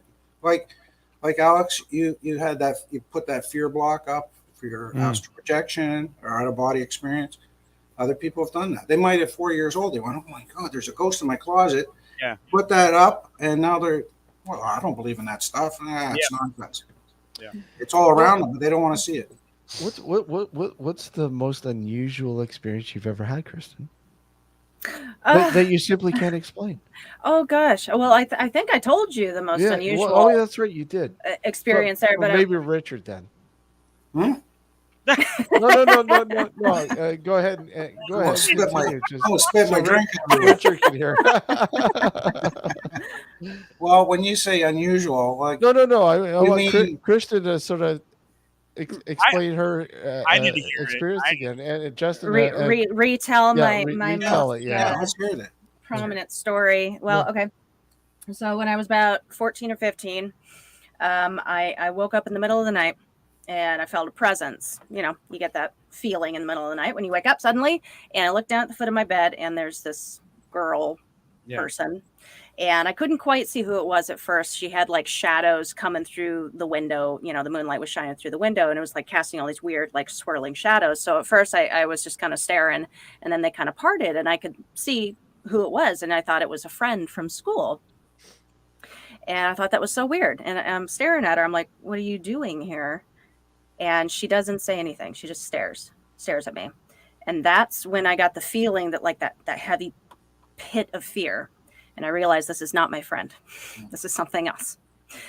So in my half awake, half asleep wisdom, I was like, you know what? I got to stay cool. I'm going to keep this conversation going so that I don't tip this thing off that I now know it's not my friend. And so I asked, what time is it? And at the time I had this bedstand right next to my left shoulder, and there was a digital clock on it. And the person at the end of my bed looked down just past my left shoulder, looked back up at me, and she said, it's 3:50. And she said it in my friend's voice. It's 3:50. And as soon as she said it, I felt that just an immediate suck back into sleep. Like I couldn't hold my head up any longer. Fell back asleep. As I'm falling back into sleep, I'm screaming in my head, do not fall asleep. This thing is still there. Head hits the pillow. As soon as it hits the pillow, I wake fully awake. I sit straight up in bed. I'm looking everywhere, you know, like I had that fight or flight. There's nothing in the room, of course. Calm myself down, and I'm thinking, oh God, what a weird dream. And I go to lay back down, and I turn over on my side, on my left side, and I'm staring right at this clock, and it says 3:50. And that's the story. That is the craziest thing that's ever happened to me. I don't know how to explain it aside from how anybody would logically explain it, which is probably how I explained it to myself over the years. It's just, you know, it's hypnopompic state. Everybody, you know, has the ability to hallucinate these things, you know, especially in the middle of the night. But the thing I can't explain is the time. Do I have such a precise internal clock that I knew half awake exactly what time it was? So I don't know. What do you guys think? I love that story, and the reason I love that story is myself included, but a lot of different people have said that they've had terrifying experiences. And right in that moment of the terrifying experience, they found it so easy to just go to sleep, just go back to sleep or go to sleep, want to lay down. It's all, how do you, I can't explain it. You're in a like you said, fight or flight. I'm gonna have a nap. Like, how does that work? That's a vulnerability. It's that frequency, that threshold of the mind where it's kind of penetrating. Because most of the cases that I've experienced, and some of the stuff myself, has been coming in and out of sleep. What's old hag syndrome? Old hag syndrome is Yeah. well, we Yeah. it's what it used to be called, but sleep paralysis. I'm sorry. Right. Right. Yes. So a lot of things were happening during that time, especially even in the sense of some of the psychic experiences. Some sort of, in a sense, it's like a daydream. You're in that kind of weird mix between where the mind is kind of it's elsewhere and your body's kind of here, Mhm. and we have to be in a sort of threshold for us to experience these things. Again, why we have ritualistic inebriants, or I should say, inebriants that we use in ritualistic ways. They put us in that level, or in some sense, a vulnerability will put us in that, because when you're depressed or stressed and all that, your brain frequencies are going also. You start becoming sick. There's all sorts of things going on in your body. You become vulnerable both mentally and physically. So let's say, a demon or negative experience, a negative entity exists, and that's the perfect time to get into you because of all the factors of leaving you vulnerable, and sleep is one of them. Or being in such a state where you're like that, one of my most, I shouldn't say, I think mine goes along with Alex. My most memorable experience was having a dream that my dad died, and that's what got me involved with this, and opened my eyes to the mind, dream realm, and all these things. But I think the most interesting experiences of recently, and I've talked about it with these guys, and I'll bring it up again. It was during a time a friend of ours was going through a particular issue, and let's say I was in a vulnerable state, and that vulnerable state was sexual in nature, okay? And during this time, I'm literally looking over, and out of the corner of my eye, in the kitchen, I see, as you both mentioned here, about this light. And I brought this up before. I've seen this light. Never experienced this. The only time I've seen a light scenario was this ball of light that went around my house, which could be many things, of course. And that's not even an experience to me that, although creepy, and it's one of the many on the lower level of things I experience when it comes to things. But this particular experience, I seen it, and my girlfriend. This could be an interesting story in itself without having to get it. She's like, "Hey, what did you leave your phone over there?" And I'm like, "Shut up! Let's get back to what are you talking about? Your food, And she goes, "No, look." And I'm like, "I seen it, but she saw it. And that's what brought my attention to it." And I go over. I'm like, "Holy crap!" And I'm trying to look over because I'm not in to do so, and I can see still it gets brighter. And after I had time to go, I tried to replicate it with my phone and with the light. We're getting crazy here. I didn't do it. Bringing in the demons. Oh no, not the demons! No, not the demons! I tried to replicate it with many lights, including the pantry light, the back porch light that we have, as well as the refrigerator light, and a phone light, which both of our phones were off. They were with us. And no, I didn't. And sure enough, I can't explain it. And that's still one of the weirdest experiences I've ever had. And it correlates with a lot of people's experience of seeing these weird lights. And it almost seemed like like something was breaking through. You know what I'm saying? Like the portal opened up in a sense. Not saying that's what it is. Anyway, I can explain it. And the light was it was spooky. It wasn't natural light. Was it gold? Was it Was it a bit of a gold texture to it? It was white. It was white. A white, just pure white, like a phone, literally like a. Of course, the way I'm saying that is not exactly how it is, but that bluish white phone light, or something like that. It wasn't gold, but it was this white, and I could say it's warm in sense. And then it just disappeared, and that was it. And I've never experienced it. And of course, there was other things that happened throughout that time, but most definitely that was one of the weirdest that I can actually correlate with. My girlfriend. Both of us, of course, are kind of crazy, so maybe we're both, seeing. But and this house in itself has its own stories beyond what I'm talking about. So maybe this was all related. I've actually recorded, I think about 6 hours of recording after having an experience up here in the attic. So. Maybe one of these days while this thing is on, we may hear or see something. We don't know, but I thought we just heard something. A demonic entity there. Some rumbling or something. Years ago, Or maybe, hey, Steve, I think Justin's hungry for a burrito, man. Not finished my soup, so that's a possibility. I am Mexican, so yeah, it's those burritos. Go ahead, Richard. I'm sorry. Yeah, no, that's fine, man. Years ago, I was involved with a pretty bad investigation. It was a lot of bad stuff.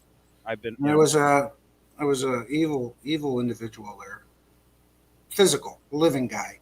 He was kind of evil. He was making some great contributions to the haunting.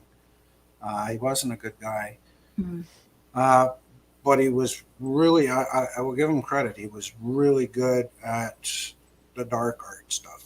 And you reminded me of the bluish white color, that light. I was sitting not in this house. I was at a different location at the time.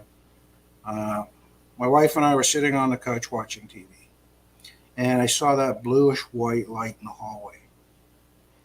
And the lights were off in the hall. We were watching a movie. We had the lights down, and all of a sudden the hallway started to glow. And my wife said, "What the hell is that?" And so I went over to have a look.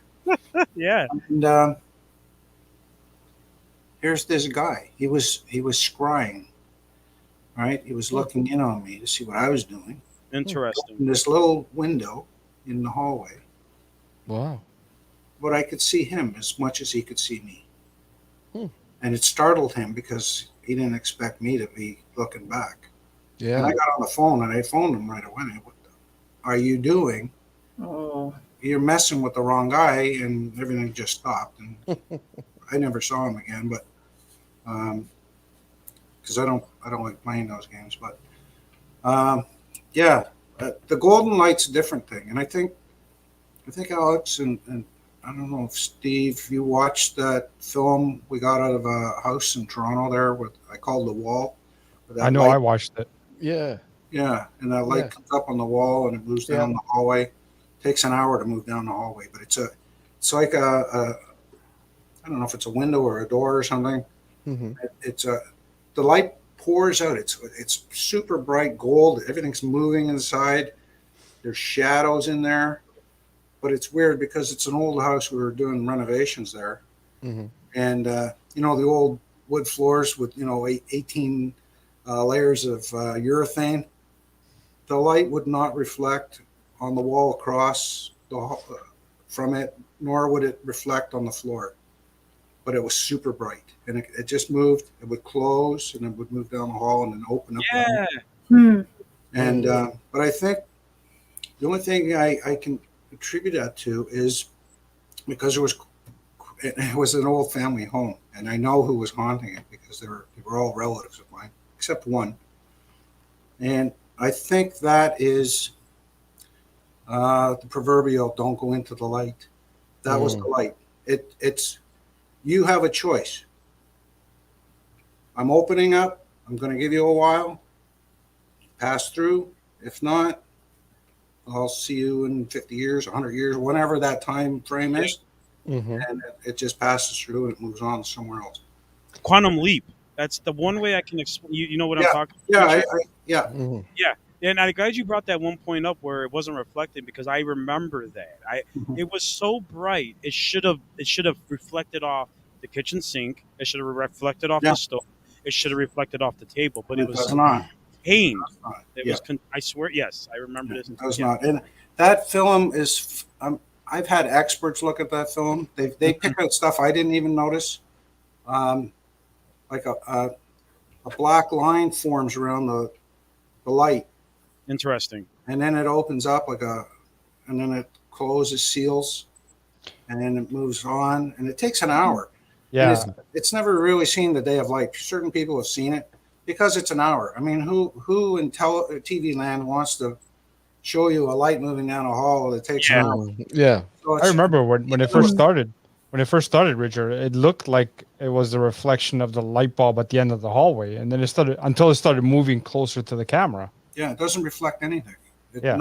Nothing, but yet it's all gold. You can see, especially when it gets really closer to the camera. Yeah, you can see images in there moving around like people. Yeah, it looked like a field.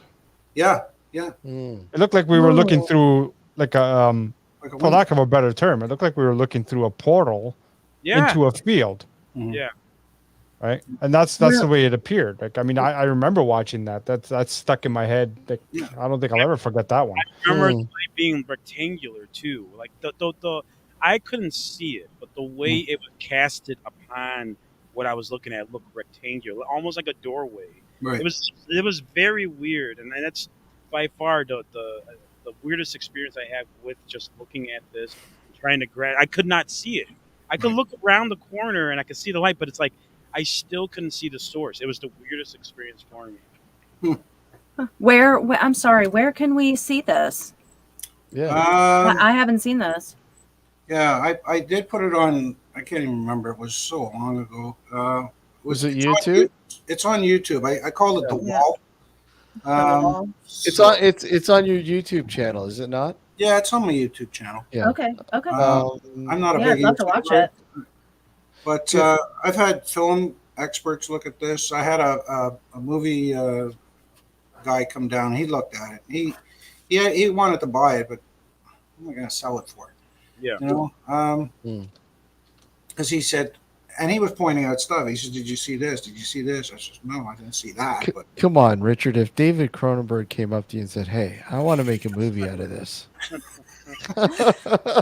no, not interested. But really not. But yeah, it's and that was a spooky place. Even though I knew all the haunters, it was a spooky place, and we were renovating it. And my brother, my poor brother, I mean, he had that. This was so long ago. We were using VHS tapes, so he had to go in there every 6 hours and change these tapes by himself in the middle of the night. He's like, "Holy crap, man! I don't want to do this anymore, right?" I said, "Come on, what are you worried about? They're all relatives." But he was on a ladder. It was amazing. He's in the one room and he's painting, and he hears all of a sudden he knows he's in the house by himself, and the house was built back in 1899. And he hears the next room. He's on the second floor up on the ladder. He's painting, and all of a sudden he hears that like somebody walking in circles, fast walking in circles. The floor is crackling and creaking, and he's like, "Oh man!" And he's like nervous as hell.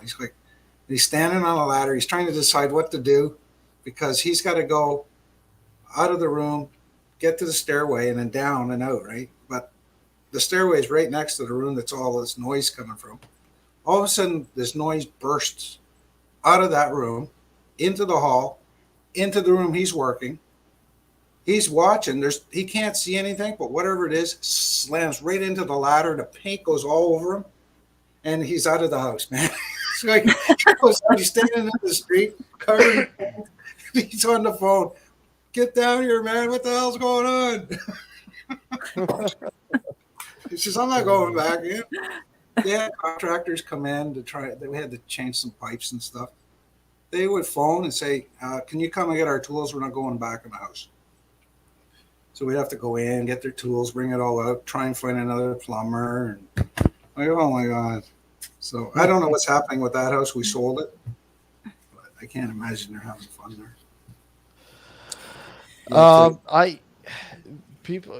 There's somebody asking for your YouTube channel. I'm trying to find it. I can't find it again. Is it under the searcher group? It is under the searcher group. Okay. All right. Let me just pull It might up. even be attached to my Facebook page. I'm not sure. I'm not a big. I don't do a bunch of. It's out there. Yeah, it's there somewhere in the multiverse.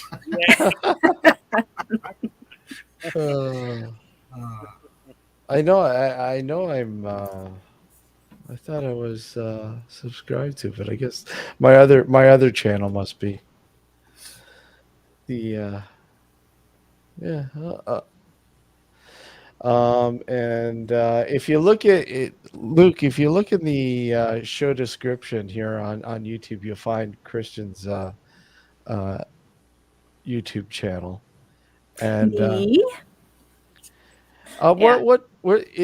can they find your actual like the actual, because I did put your link tree up in a couple, but I didn't put it with the YouTube description. Yeah, you should just be able to search Paranorm Girl or Paranorm Girl podcast, maybe. Okay. Be safe, but do the whole thing, because anytime you search or type in something girl, you're riding a fine line. Yeah, I found out. That's the struggle, Kristen. Too little, too late. I know. I've got problems, guys. A subject near and dear to you, Christian. Is there something that you'd like to bring up and discuss with these guys? I mean, we kind of already touched on it. I know we talked about it the last time I was on. I love a good discussion on near-death experiences, shared-death experiences, past life regression, that sort of thing. Afterlife talk. Love it. I would love to hear Richard, especially. You've got some really neat ideas and theories. Here's an idea, Kristen. You can have both Justin and Richard on your show. There you go. Yeah. Hell, heck yeah. Yes. Although you might need to schedule a 2-hour podcast for Justin. A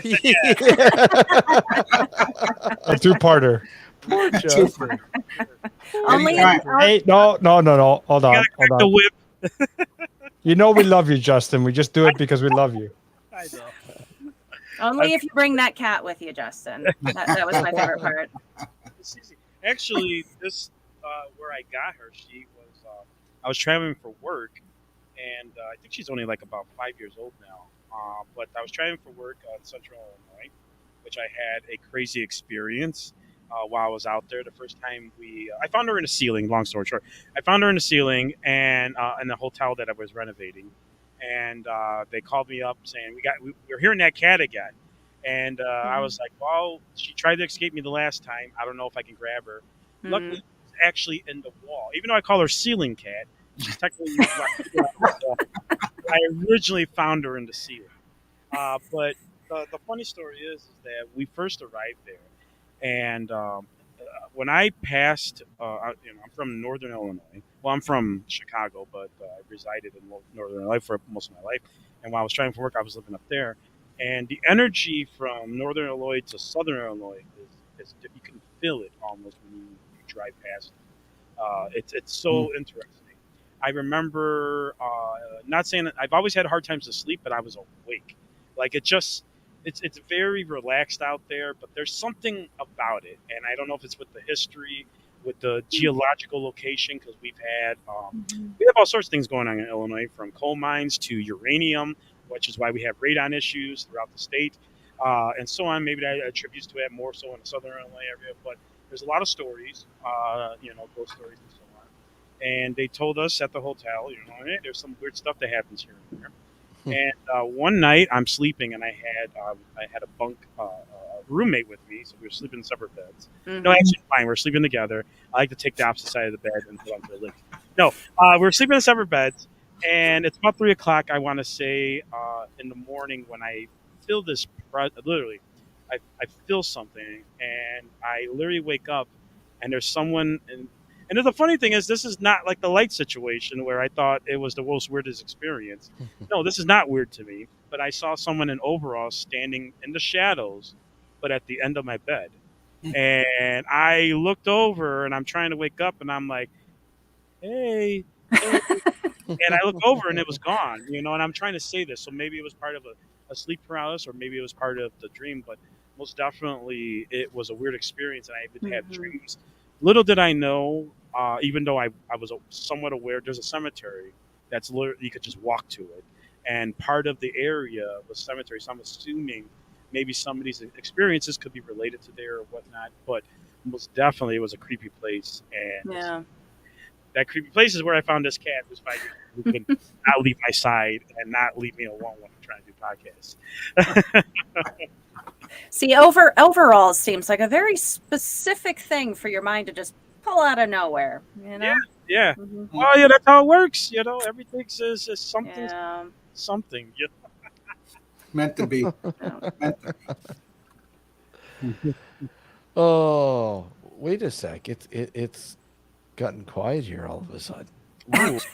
Not out of steam. I still got this beard. You've run out of steam. You never run out of steam. Unless you, as soon as you mention the word want to. Yeah, it sucked everything out. It sucked everything out. Richard, your most unusual paranormal experience. Holy crap! Another Most little unusual. Okay. That was when he met me. Yeah. Well, I remember when I met Alex. He said, "Because you were He was the paranormal experience. yeah, you were. We met at Scott's place on the veranda, Yeah. and you came up to me and you said, well, "Okay, can you tell me what the secret is to life after death?" I said, loaded "I question. will. Really I will, big. if you can tell me where the Ark of the Covenant is." Until you do that, I'm not divulging anything. I'm So, still looking. I'm still looking. Still looking, yeah. my most unusual experience. There's been many, many, many. Some are fun, some are not. Yep. Probably back to that bad haunting situation. That was probably that was one of the worst situations I've ever been in, and that was a demonic situation. I thought it was a typical haunting, and it wasn't even my investigation. I was invited out to have fresh eyes on this thing, and it looked like a typical haunting. And probably the worst part, well, not even the worst part. One of the worst parts was this thing was present in the house, and I couldn't stand. I can hardly stand up. I could hardly control my equilibrium because of being in its presence. I was seeing everything that was about to occur 15 to 20 seconds before it happened. Mm-hmm. So it was like I had the spins, and I had to get out of there. And they actually pulled me out of the house because even the psychic says, "I can't get a read on this thing." And I said, "It's right there." And she would walk over and then back off and went, "Holy crap." And then it would move, and it was disturbing. It made me sick to my stomach. But that's the one I think Alex is familiar, and I think I've talked about this before. It got really, really, really bad. It destroyed the family, it destroyed the team. Mm-hmm. I had a lot of problems with it. I actually, and I'm not a religious kind of guy. Mm-hmm. Although I was raised Catholic, but it was weddings and funerals. And out of character, I was driving down the street in my neighborhood and past a church. And I don't even know what denomination it was, but it had a big sign on the front. It said, "Who's going to save you?" And I slammed on the brakes, pulled up to the curb, and I went in to talk to the head guy there. And I told him what was going on, and I explained certain details that he would understand. And he said, "Well, we should talk to an exorcist." He says, "I know a guy, and I'll get a hold of him." And I said, "Cool. That's great. Thanks." And I left. I felt a little better. I got in the car and I went home. The next morning I got up. I went to the store to get my newspaper, a couple of things I needed. Right on the front page of the paper, he burnt the church to the ground. Oh, wow. So, yeah. There was no help coming there. So, yeah, I mean, how bizarre can it get? That's probably the bottom of the ice cube, right? Because it's it was pretty bad. It's a little better now, but physical, mental, physical stuff. Yeah, Well, we did have an exorcist, in quotations, associated with the group, and you want to hear another tie here, Kristen? You actually had him on your show. You had Plato? Yep. I'm having him back on. Yeah, We've had him on a couple of times actually. He was a part of our group for a while in the beginning. Wow! Oh my gosh! I'm a surprise him with that during our interview. Yeah, he contacted me out of the blue one time, and he was looking to get into sort of the more paranormal sort of aspect of things, and I said, yeah, we're not really.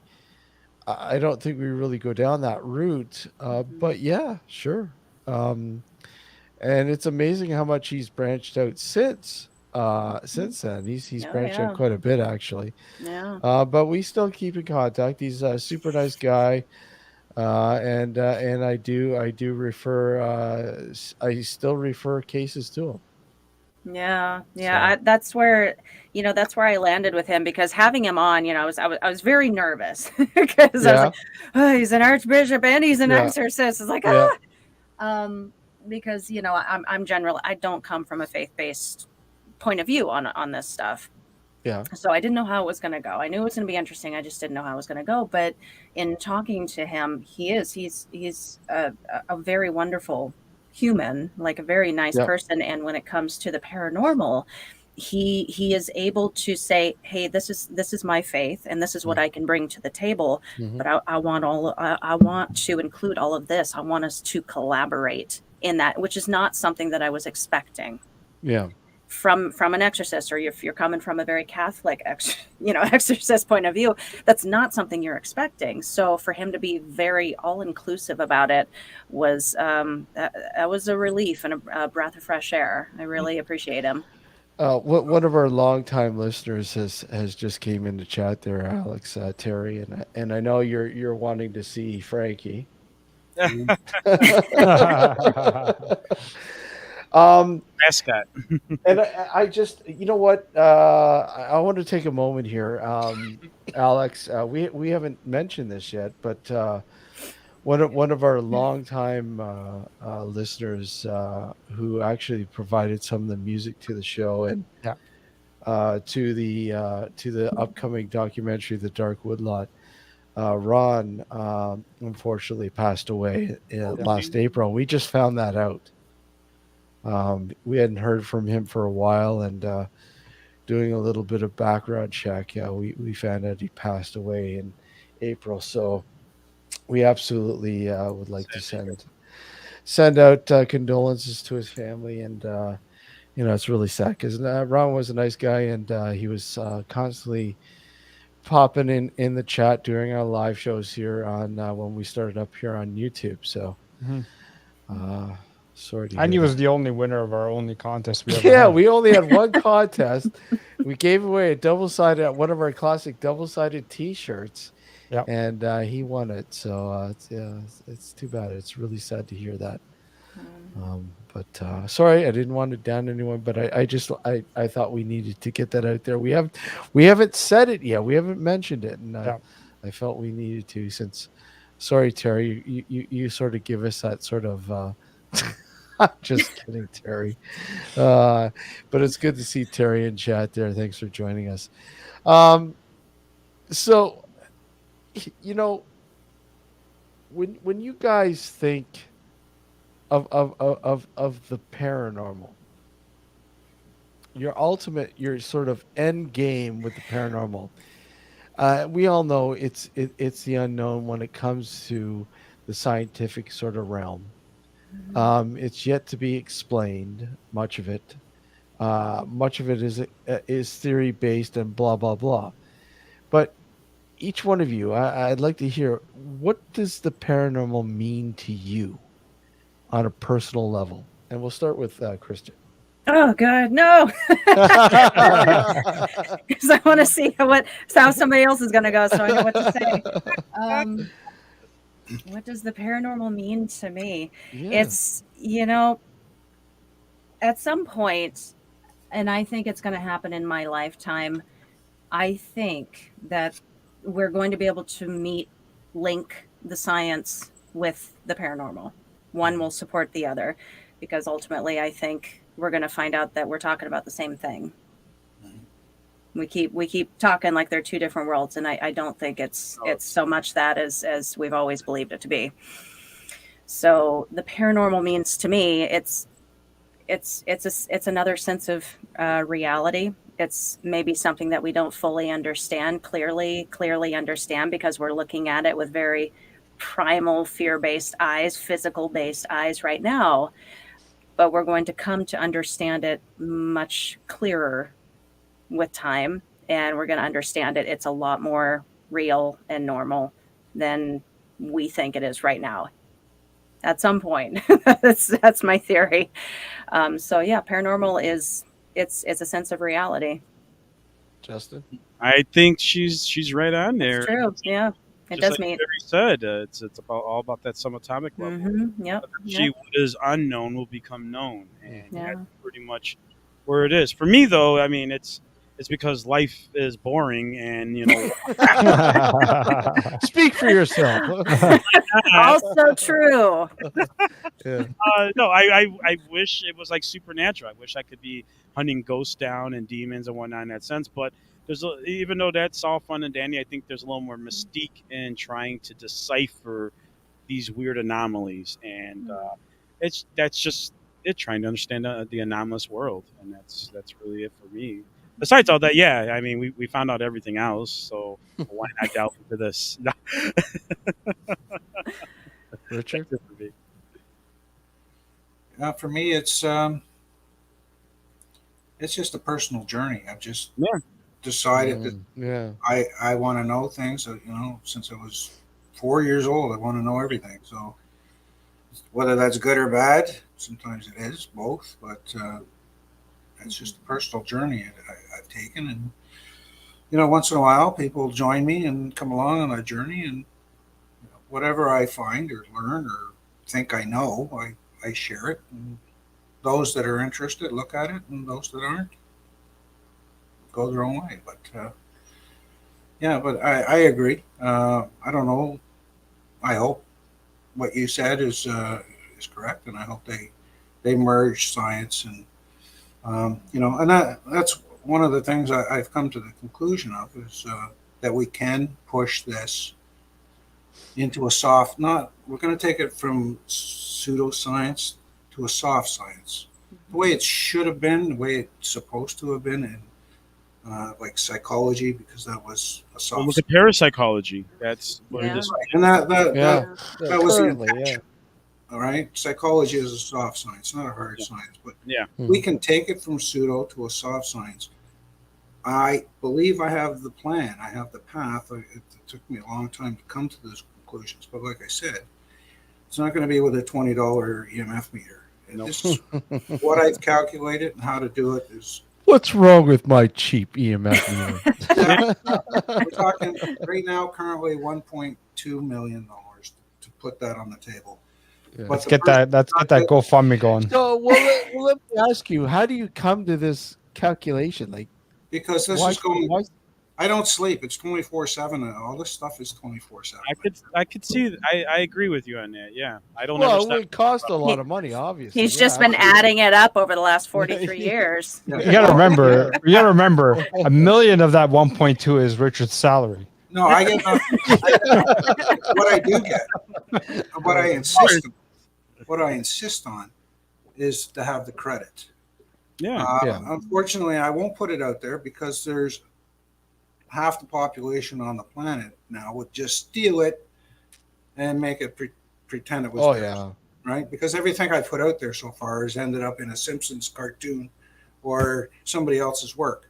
yeah, Right? yeah, I agree. That's it. I've even had authors pay off teammates for my notes so they can get their book to publication before me. Wow. And there's been enough charlatans out there who present some of this stuff, and all they're doing is just selling something.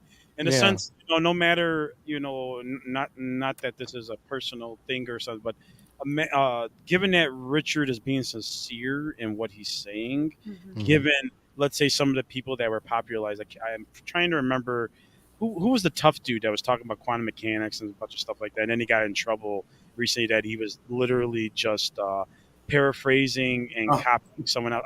I forget it. Anyways, there was there people out there like that. Well, now I'm interested. I don't want to know who it is. Yeah. I forget Come on, his you name. can't just drop the ball like that. Come on. People out there, you know, you're listening. I forget his name, but there's very few who have theories and ideas that have become that popular in that sense. Mhm. And given, you know, let's say all of ours, including Richard's more specifically that he sat down and writing, because I just blabber about these things. Richard's actually writing about these things, you know, in that sense. But there's very limited people out there that are genuine and trying to understand this. And I could literally say Richard's pretty sincere and genuine on what he's saying. And Oh yeah. yes, Thanks, man. He is. You know, I want to make a change, but it's finding those avenues to make those changes. of course. Like I'm always finding people come up with problems. They go, "Oh, there's a problem with the EMF, or there's a problem with the EVPs." Or so I look at those problems and I try and look at solutions. It's finding the avenue to get those solutions out, and that's my personal problem, I guess. I can't find the right venue. Yeah. We don't have the answer yet. We really don't. Yeah, but at the same time, Richard, I've noticed, and I agree with what you're wanting to do there. Yeah. But I find that there's just still so much resistance. Yeah. With sharing information and people providing information and saying, "Look at this is paranormal." Well, and you know, you sit there and go, "Well, how do we sort of collect this and sort of file it and say, look, is this authentic?" Like, it's hard, but look, onto your point, you know, let's look at what we're talking about. So let's look at the stuff I've been, you know, what you guys are, not you specifically, but Alex and Steve are aware of the things that I talk about. It's not popular, but this is almost hard science that, you know, even in Kristen's, all of us are speaking hard science in that sense. Where in the case, what's popular is, you know, grandma's rocking chair is an 1800 house. That has all these things. That may be the case, but there's a reason why that's happening. And that's not. Yeah, but well, here's a lesser Nobody's known looked at thing. Okay, I'll ask you guys. Do you think every household should have an EMF detector in it? Well, I mean, yes or no? Yes or no? Yeah. I would say yes. Yes. Richard? Why? No. What do you mean? What do you mean? Why? Why would you need an EMF detector in every house? Well, do you not agree that the EMF, these frequencies wreak havoc and cause certain issues? Well, it causes issues in the sense that if you have a lot of electronics in your bedroom, you could have disrupted sleep patterns. Exactly. I mean, sure, everybody had, but we're not getting to the heart of the matter if you want to go that direction. Well, no, this is just the cover. This is just the cover. Cell phone to your head is destroying your DNA. So okay. Well, that's a different story. But I'm talking about an EMF meter in terms of being able to register the amount of frequency that you're exposed to on a daily, or if not, you know, checking. Same, like a smoke detector. Just like a carbon monoxide detector. Yeah. No, We're dealing with things that are that aren't noticeable. We can't see them. And yet we're constantly exposed to. Yeah, there are cases and I want to say this is with older technology from like 20 years ago where we had if you had an EMF reader now, you're going to get maybe older technology, you had an EMF reader then, you would get all sorts of readings now. I will say with Tri-field. Tri-field. I know you wanted the Tri-field. You need to be able to accomplish all those access, but in what we're dealing with too now, technology has changed since like 20 years ago. It has. I was experiencing EMF frequencies. It was a lot of the way the old wiring was, the way way some of the electronic shielding on components are. That's changed now. I mean, I've dealt with the different EMF readers that I have, and before we're sitting here holding an EMF reader, I used to get red. Let's just give it a color, red, which is high frequencies. Okay, or I shouldn't say high frequencies, but a certain higher frequency. And now with that, I'm not getting it with some of the newer flat technology, the newer laptops, and so on. But older technology, which numerous of times when I was going around with my EMF reader, I could pinpoint paranormal experiences given how much radiation was coming off an unshielded fuse box, wiring, an old house. Now, not so much, but most definitely we have cases throughout our history, paranormal and unparanormal, where EMF frequencies have caused issues, as Richard was talking about, where people were seeing things, even being sick to the point that it made them vomit, and so on. And most definitely in that case, we should be aware of those things. Now, long distance, of course, if things were as crazy for people getting sick or mutated by frequencies, we would know that. But most definitely, I think on a just broad understanding of how electronics work and stuff, yes, people should be afraid. Be afraid of it. Very afraid. Be aware of this because there is a certain mindfulness to these things. I'm an HVAC tech. I'm a remodeler. These things take into account when what I do, overall, because I have to rearrange things or fix things because of just bad wiring and so on. And these things do take into account in older houses. So most definitely, to answer your question, in an older house, yes. In a newer, updated, new technology, newer shielding, not so much, but most definitely it wouldn't help picking up a $12 EMF reader just to see where some high frequencies are. You might find some bad wiring because of that. You might find some things, overall, and it's most definitely something I think we should be aware of. And, part of our greater scale, why I get paid to replace filters. We should be mindful of things. We should be more aware. And replace your own filters. Let me ask, Richard, do you think, a tri-field, because I know you use a tri-field quite often. Yeah.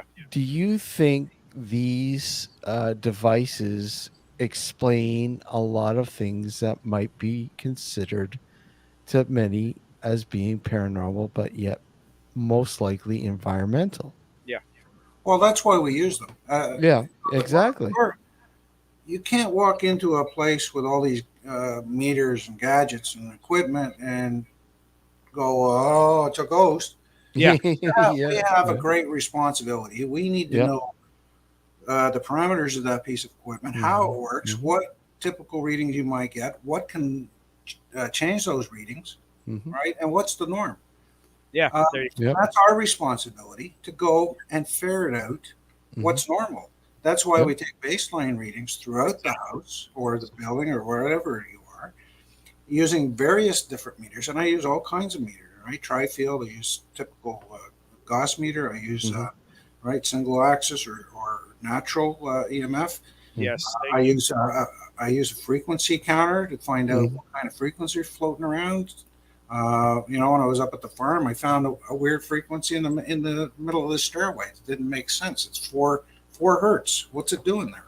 Yeah. So, where at the Spruce Lane again? Yeah.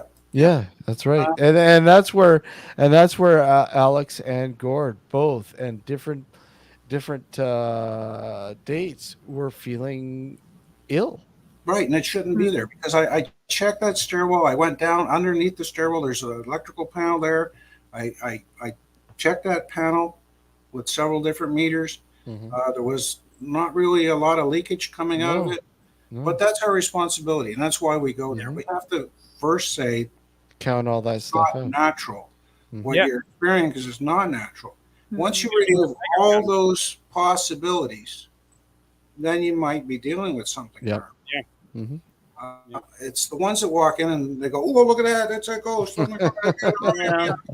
I've got a ghost detector. Give me the metal plate in your hand. Yeah, Look at it's blinking red. I got a ghost here. Right, yeah. I makes think me the best cry. are I think the best are the apps on the iPhone. Look at you can detect a ghost here. Look, I got a ghost here. Yeah. I'm Yeah. sorry, I don't want to, but anybody that brings their phone to an investigation, Yeah. you know, collect comics or do something else. Or use it to test your EMF reader, because that's what you're going to find if you have Yeah. your EMF reader around, if you're carrying your cell phone around. I don't know. Yeah. But that's our responsibility. If somebody calls us, we're working diligently to find something. I've got a ton of equipment. I mean, but it's there to detect what's natural. Yep. Nothing's designed to detect a ghost. Exactly. Correct. Well, exactly. None of these tools that many people use for ghost hunting, ghost detecting, whatever, No, their intention was never to no. But detect what a we ghost. use it for is to make connections. So if we've removed all possible natural occurrences from Mm-hmm. a property, and we're getting a baseline reading in EMF that shouldn't be there, Mm-hmm. well, we should take note of that. Yep. It's only over a period of time, and I'm not talking all 2 days or 3 days, over a period of time of months, that signal, is it constant or does it show up randomly? This is the data you need. And then what does it mean? Well, I don't know. Yeah. Well, wait a minute. I'm getting a 4 hertz signal here. So that's going to drop into the occasion. So, or to what's occurring. So you start, it's like a little jigsaw puzzle. The problem is we don't know what the jigsaw puzzle looks like and all the pieces are missing.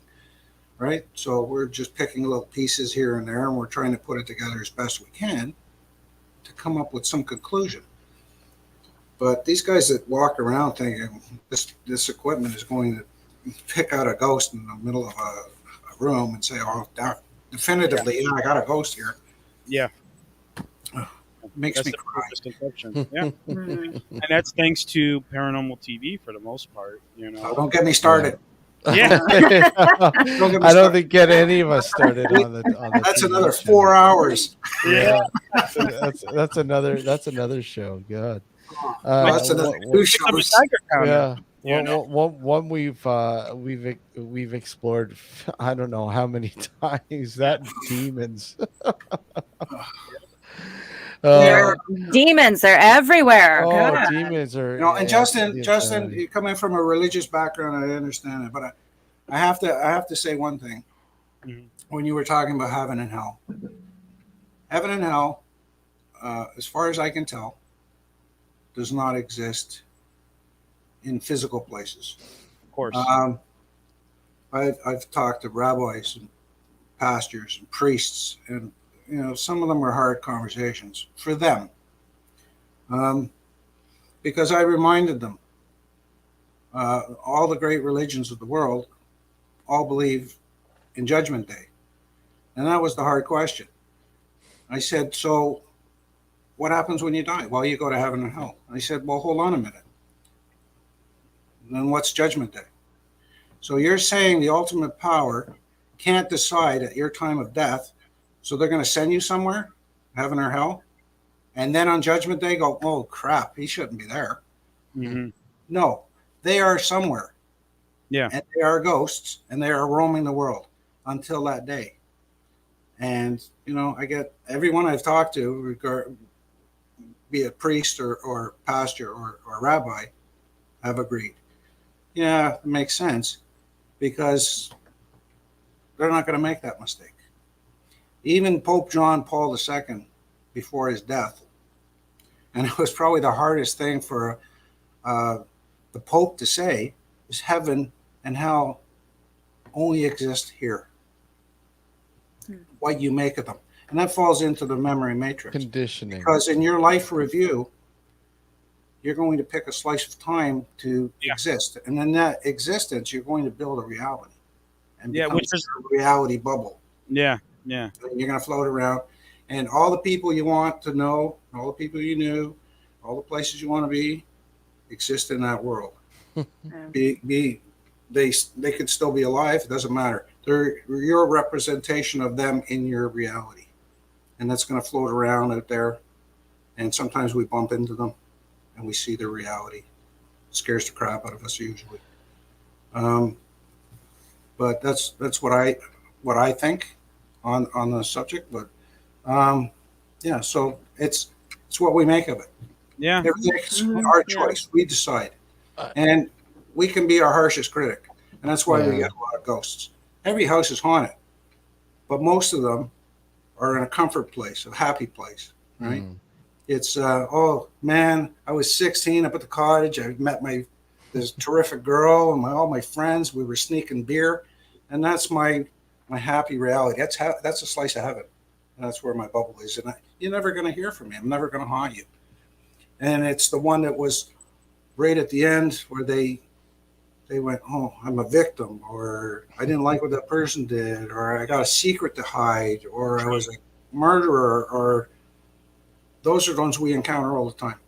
Because they're right at the end of the gallery, and those are the tormented ones were the shady ones that are trying to hide a secret or whatever they did in life. Those are those we encounter all the time. Well, they're having a great time. So every house is haunted, but whether they are close enough to our frequency for us to perceive them, or the ones that are right up in our face. Let's end it there, because this has been another great one. Yeah. It's been fun and very insightful, and as always. But Alex, you can now play the full phone call for Kristen, because I know we got to play the full call for her. Full phone call. Go for it. Here we go. Okay, I have recordings of evil angels going in my purse, unzipping it and everything, and snorting and growling and all. And I recorded tapes when I didn't understand. Now you all must. Okay, when I didn't understand the strange things that was going on in my house, Visa went something like, talking grabbed it like a cartoon. It went, oh, and then there was some chant like on Rosemary Baby, and then something solo and they're like, and all of that. And so I let my good friend, I called Mom, listen to it. She said, I don't watch pictures like that. And so I've been recording down through the years, various recordings. I accidentally recorded them walking along beside me, and they was breathing like that, and walking. Yep. Oh my God! Wow! Thank you so much. All a number. Oh my God! Back in the day, some of the calls that we used to get on the show. Oh my God!